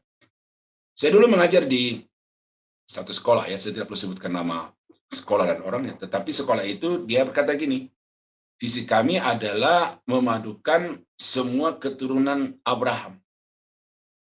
Jadi gereja Semitik keturunan Abraham itu.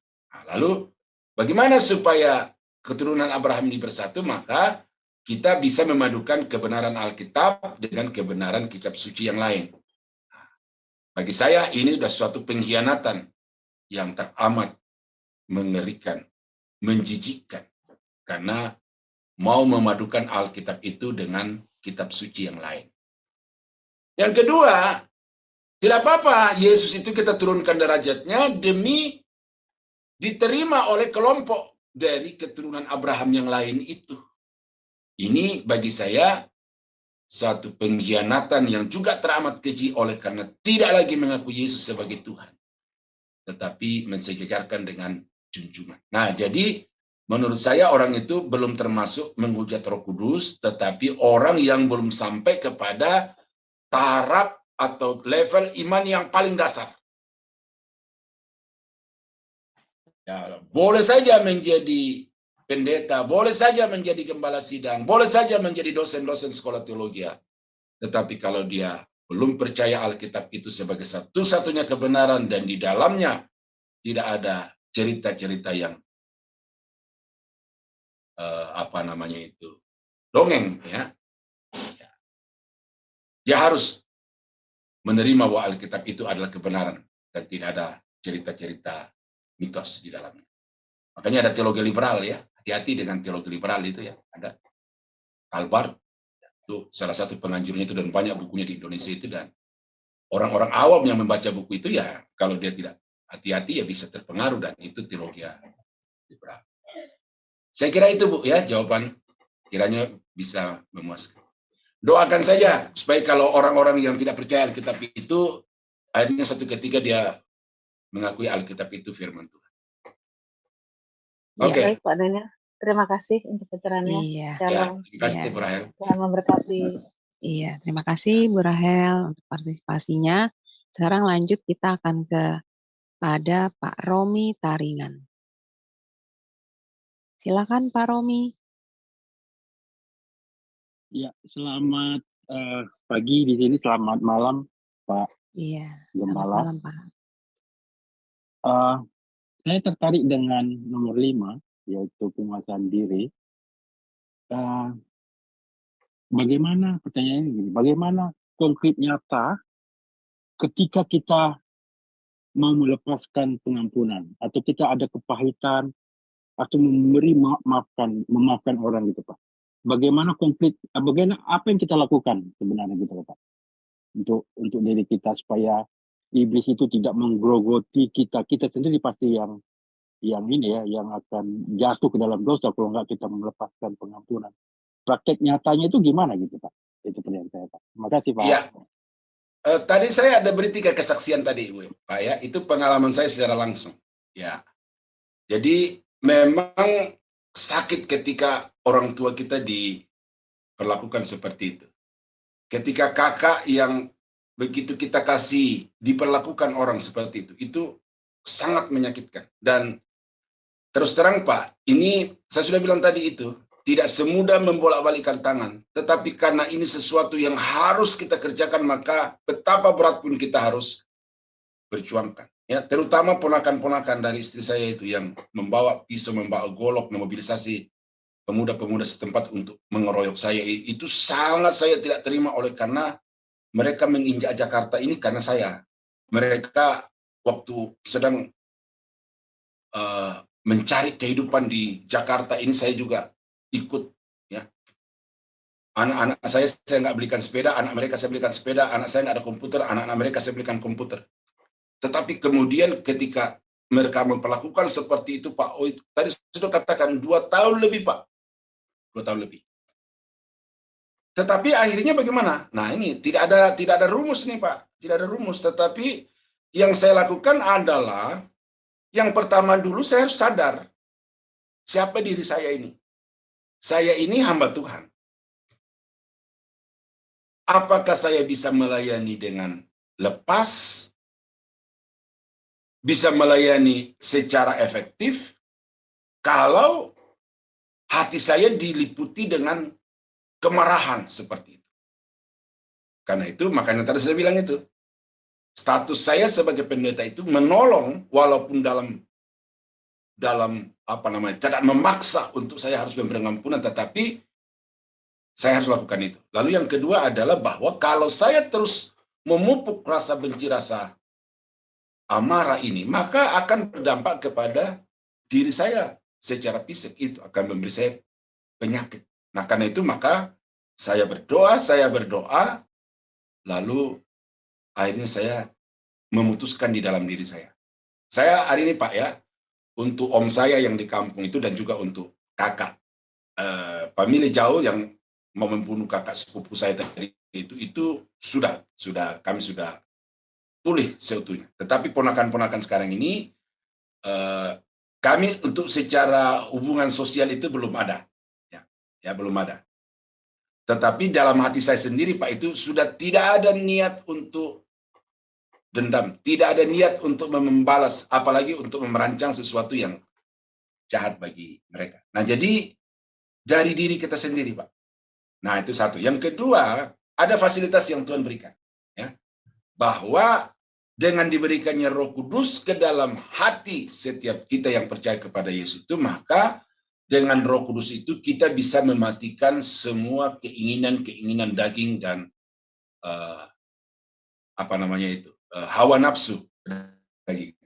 Dalam Roma pasal 8 ayat yang ke berapa? 13 atau 14 itu. Jadi dengan Roh Kudus kita bisa mematikan semua keinginan-keinginan daging. Nah, jadi di sini diberikan kepada kepada saya, apakah kita mau memberi ruang seluas-luasnya kepada Roh Kudus untuk berkarya di dalam hidup kita, atau kita mau endapkan Roh Kudus itu berdiam diri, pasif, dan kita yang aktif. Nah, jadi mungkin dua itu Pak yang Bapak bisa perlu renungkan untuk kemudian mencoba mengaplikasikan di dalam kehidupan sehari-hari. Nah, kemudian itu teologisnya masuk ke dalam sosial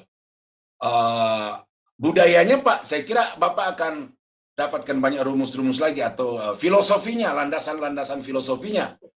Saya kira Bapak akan bisa mendapatkan itu ya. Bagi Bapak ini orang Sumatera ya, bukan merendahkan suku yang lain, tetapi setahu saya teman-teman saya orang Sumatera ini orang-orang rajin baca buku, pintar. Jadi dengan Bapak baca buku, ya Bapak akan mendapatkan satu rumusan-rumusan filosofis, sosiologis dan lain sebagainya untuk bisa melepaskan pengampunan itu kepada orang yang bersalah kepada Bapak.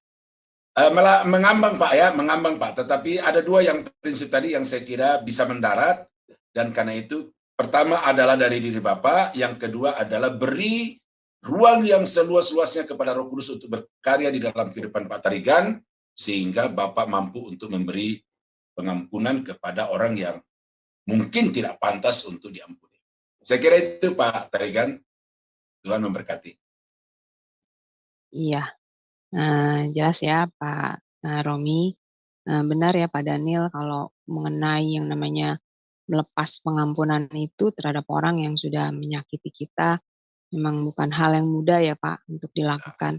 Tetapi bukan berarti tidak mungkin, karena kita mempunyai Roh Kudus dan juga kasih karunia dari Tuhan yang akan diberikan kepada kita, yang kalau kita memang bertekad ya Pak, maksudnya untuk mau melepaskan pengampunan itu. Iya, baik. Sekarang kita akan lanjut kepada Ibu Ana Chandra. Iya. Silakan Ibu Ana untuk pertanyaannya. Ya, baik, terima kasih. Shalom Pak Daniel. Salam Ibu Ana. Saya mau tanya gini Pak, persiapan kedatangan Yesus ini, kalau misalkan pasangan kita ini sulit sekali untuk menerima Tuhan Yesus, itu Pak. Jadi daripada kami bertengkar terus, ya maksudnya ya berharap dan berdoa itu selalu gitu ya Pak ya. Nah itu bagaimana itu Pak untuk memberitahukan ke pasangan kita itu. Terima kasih Pak. Ya, yang pertama di sini untuk menjelang kedatangan Tuhan yang kedua kali itu adalah persiapan secara pribadi. Jadi di sini Ibu Hana dulu. Jadi Ibu mempersiapkan diri untuk menjelang kedatangan Tuhan dengan 16 poin yang saya sudah sampaikan tadi itu. Nah, salah satunya memang adalah bagaimana kita memberitakan Injil, mengintensifkan penginjilan kepada orang-orang lain. Dan mungkin di sini adalah ibu kepada suami. Nah, banyak orang yang stres ya di dalam melaksanakan penginjilan itu karena dia berpikir bahwa dia harus melakukan pemberitaan Injil itu sampai orang itu bertekuk lutut kepada Tuhan Yesus di depan matanya. Nah, di sini baru sadar bahwa kita ini manusia, kita tidak punya kuasa, dan memang Tuhan tidak meminta kita untuk sampai ke sana untuk membuat orang bertobat. Terlepas itu suami, anak, ya, itu bukan wilayah kita untuk membuat mereka bertobat, tetapi yang menjadi wilayah tanggung jawab kita adalah memperdengarkan kepada mereka Injil Yesus Kristus yang adalah jalan keselamatan itu. Nah, lalu yang kedua, karena ini di dalam rumah tangga, penginjilan kepada anggota keluarga itu mungkin kuantitas verbalnya itu dikurangi. Kuantitas verbalnya dikurangi, tetapi kuantitas perilakunya itu mungkin Ibu perlu baca di dalam 1 Petrus 3 ya Bu ya. Coba Ibu Ana baca 1 Petrus 3 ayat 1 sampai ayat yang kelima. Bahwa menginjili pasangan, menginjili anggota keluarga itu tidak harus dengan verbal. Nah, coba baca 1 Petrus 3 ayat 1 sampai 5.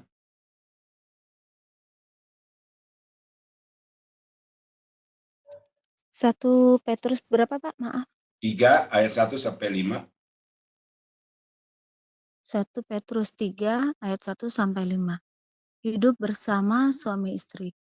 Demikian juga kamu, hai istri-istri, tunduklah kepada suamimu, supaya jika ada di antara mereka yang tidak taat kepada firman, mereka juga tanpa perkataan dimenangkan oleh kelakuan istrinya.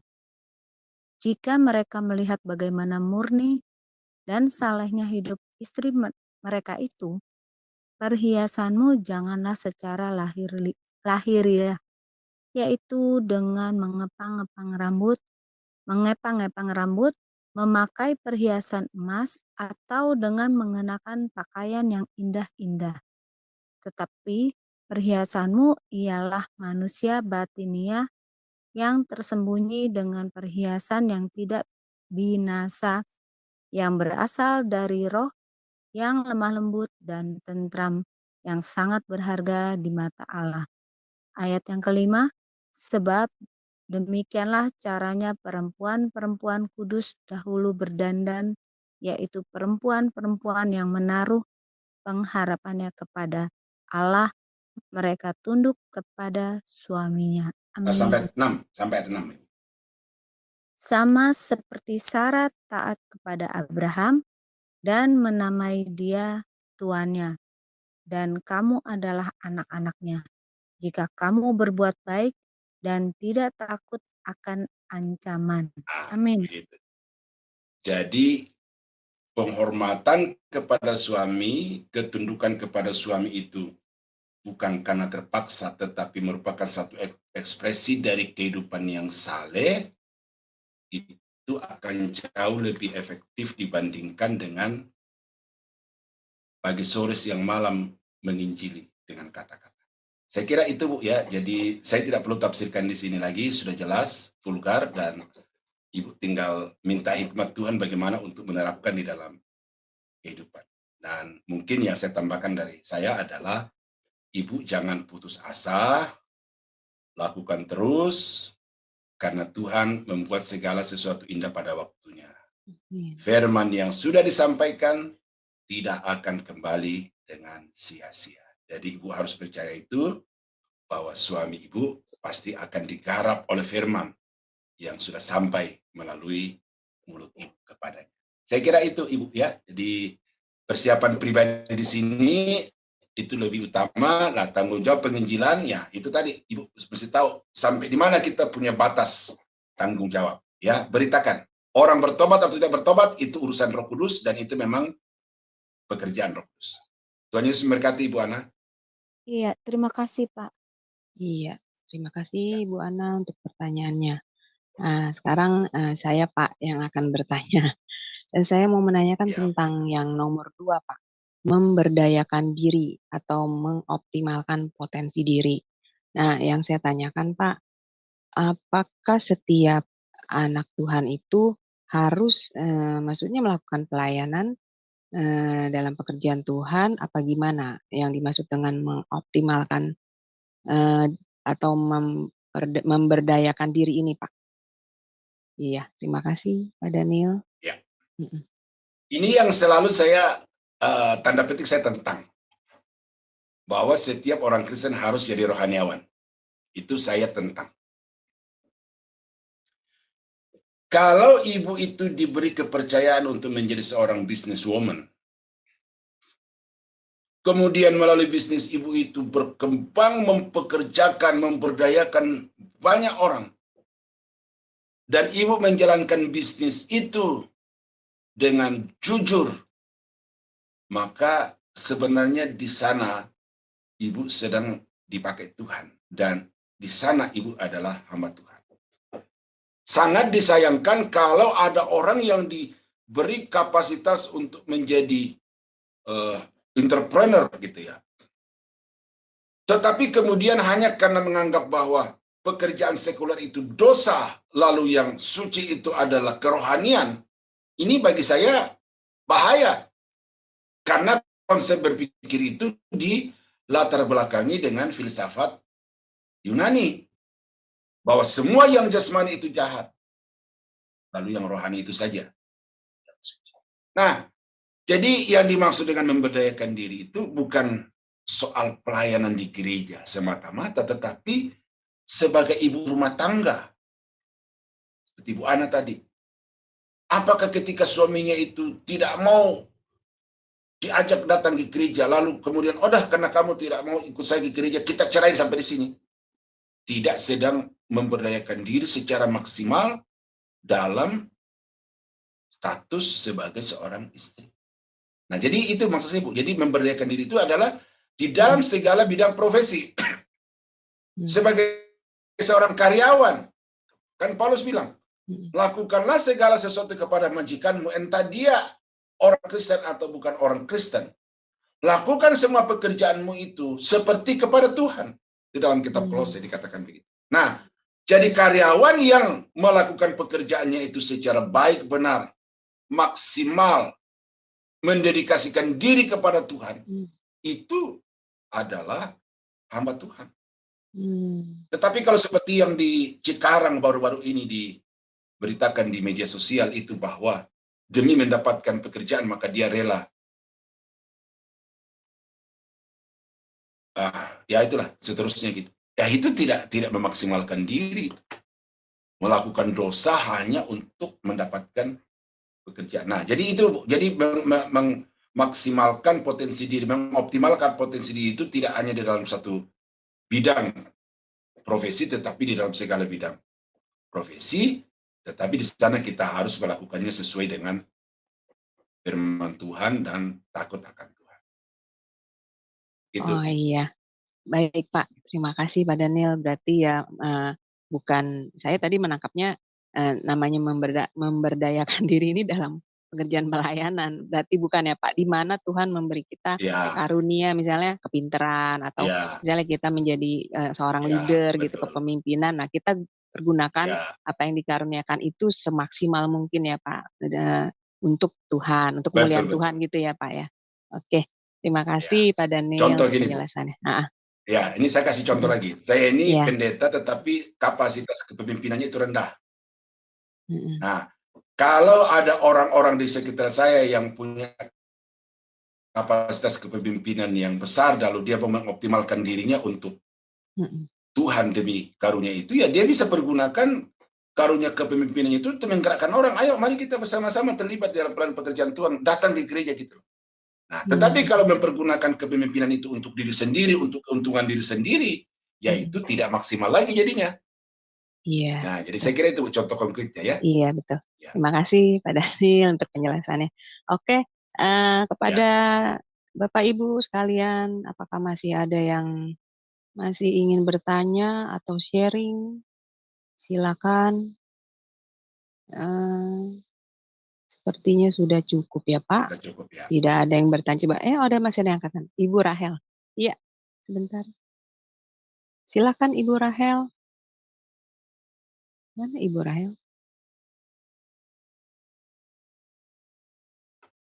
Ibu Rahel.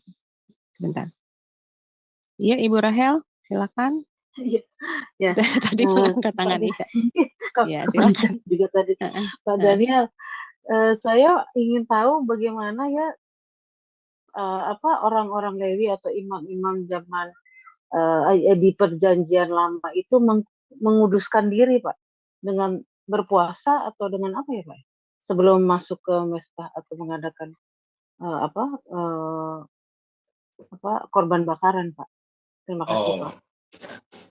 ya, itu menguduskan diri secara ritual ya.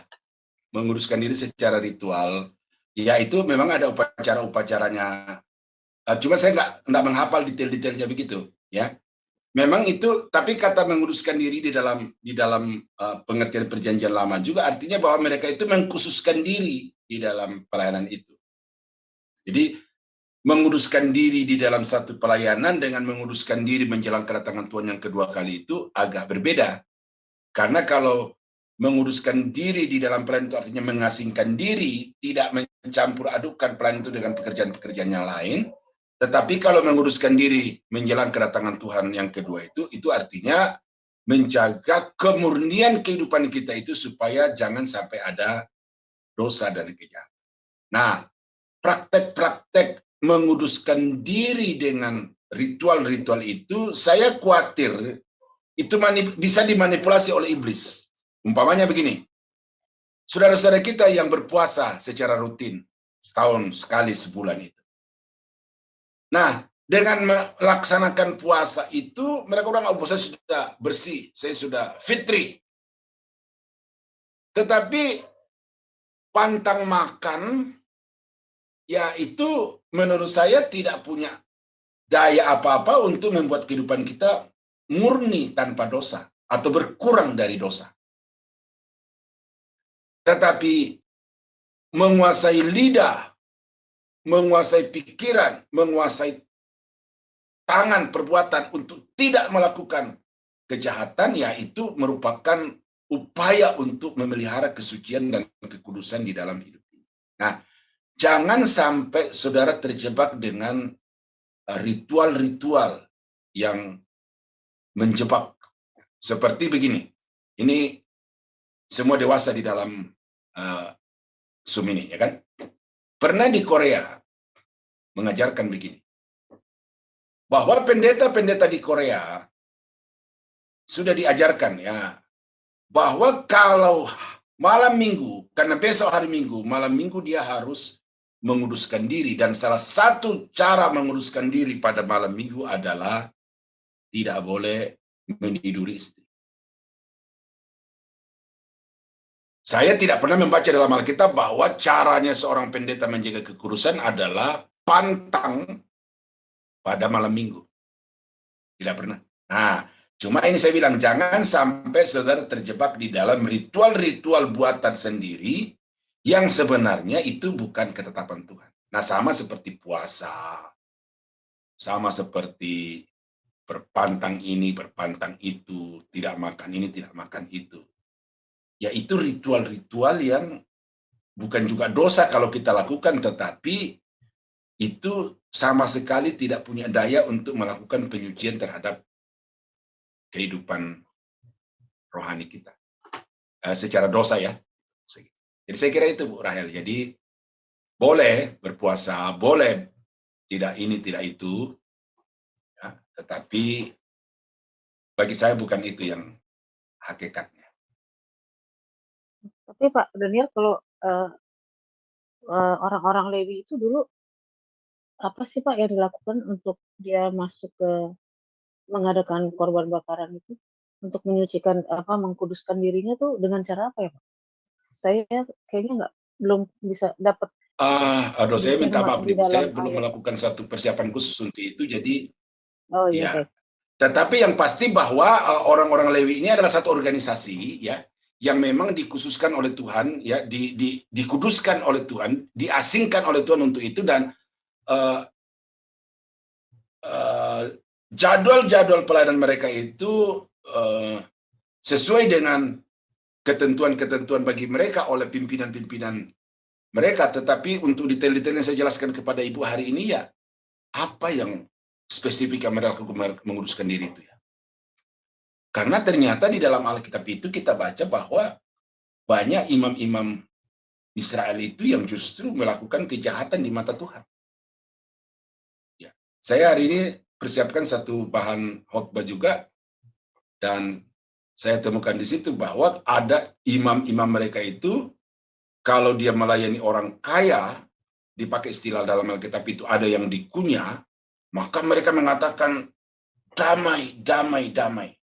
Tetapi kalau mereka tidak mendapatkan apa-apa, artinya melayani orang-orang miskin, maka kemudian mereka dengan lantang mengatakan perang, perang.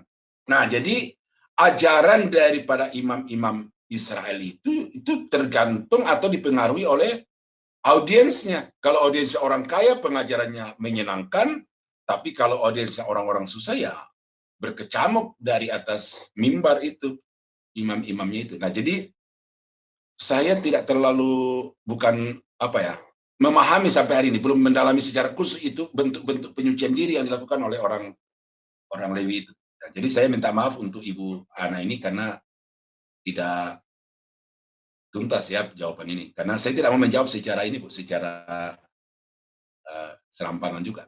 Kalau saya memang belum siap, ya saya nggak siapkan.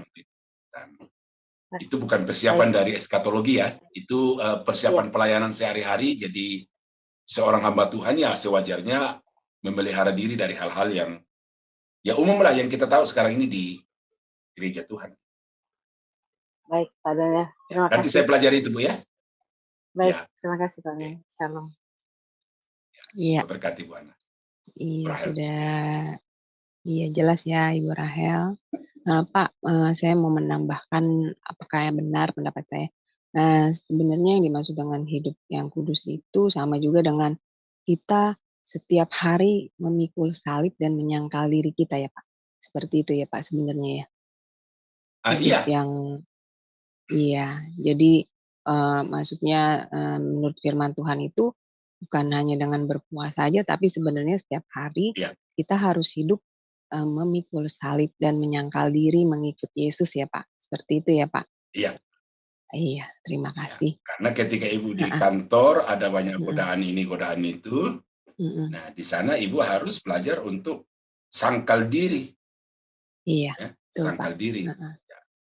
Karena apa yang merupakan rahasia sekarang ini terbongkar habis di dunia maya. Jadi ada banyak perilaku di kantor itu yang ya seharusnya tidak boleh orang-orang Kristen terlibat di dalamnya, dan itu adalah bagian dari menjaga kekudusan dan kesucian. Ya, demikian Ibu. Iya, terima kasih Pak. Oke. Coba saya lihat dulu apakah masih ada yang mau bertanya? Iya, sudah tidak ada ya Pak Daniel. Baik. Waktunya juga sudah sampai. Iya. Oke, kita tutup ya Pak. Puji Tuhan, pada akhirnya acara ini sampai di penghujung waktu, dan terima kasih Pak atas pembekalan firman Tuhan yang telah disampaikan kepada kita semua. Semoga menjadi berkat bagi kita semua, baik yang berada di ruangan ini maupun yang berada di live chat. Amin. Ada pengumuman, yaitu kelas ini akan diadakan kembali tanggal 9 Juni 2023 di hari dan waktu yang sama, yaitu hari Jumat pukul 19 WIB dalam materi pelajaran yang baru, yaitu soteriologi. Jadi minggu depan kelas ini ditiadakan dahulu. Oke, terima kasih. Baiklah, mari kita tutup acara ini dengan doa penutup dan berkat yang akan dipimpin oleh Pak Daniel. Silakan Pak Daniel. Mari kita berdoa. Bapa di surga, terima kasih untuk pimpinan Tuhan dalam diskusi kami pada malam ini dari awal sampai akhir, yang kami diberitahukan oleh firman Tuhan apa-apa yang harus kami kerjakan selama kami masih hidup di tengah-tengah dunia ini dan mempersiapkan diri menjelang kedatangan Tuhan yang kedua kali. Kami sungguh bersyukur untuk proses pengajaran ini dari awal sampai hari ini, semuanya berjalan dengan baik. Sekalipun hamba-Mu ya Tuhan belum tuntas untuk bisa menjawab setiap pertanyaan-pertanyaan dari anak-anak-Mu, tetapi kami sungguh bersyukur bahwa materi-materi firman Tuhan yang sudah kami pelajari selama beberapa kali pertemuan ini sudah cukup memberikan kepada kami satu penjelasan yang tegas, tandas bahwa kedatangan Tuhan yang kedua kali itu adalah sesuatu yang pasti, yang wajib untuk kami harapkan dan mempersiapkan diri untuk itu. Terima kasih Bapak untuk semua yang terlibat dengan setia sepenuh hati dan dengan segala kerendahan hati juga untuk mau belajar dalam kelas ini. Tuhan berkati mereka dan ilmu yang mereka sudah dapat, kiranya mereka dapat pakai untuk kemuliaan dan kebesaran nama Tuhan. Terima kasih Bapak, sebentar kami akan berpisah, sertai setiap aktivitas kami selanjutnya, dan pertemukan kami hari Minggu di dalam ibadah rutin hari Minggu kami, dan 2 minggu yang akan datang untuk pelajaran yang sama di dalam kelas ini. Terima kasih Bapak, kami berdoa, kami akhiri pertemuan dan kelas malam ini di dalam nama Yesus.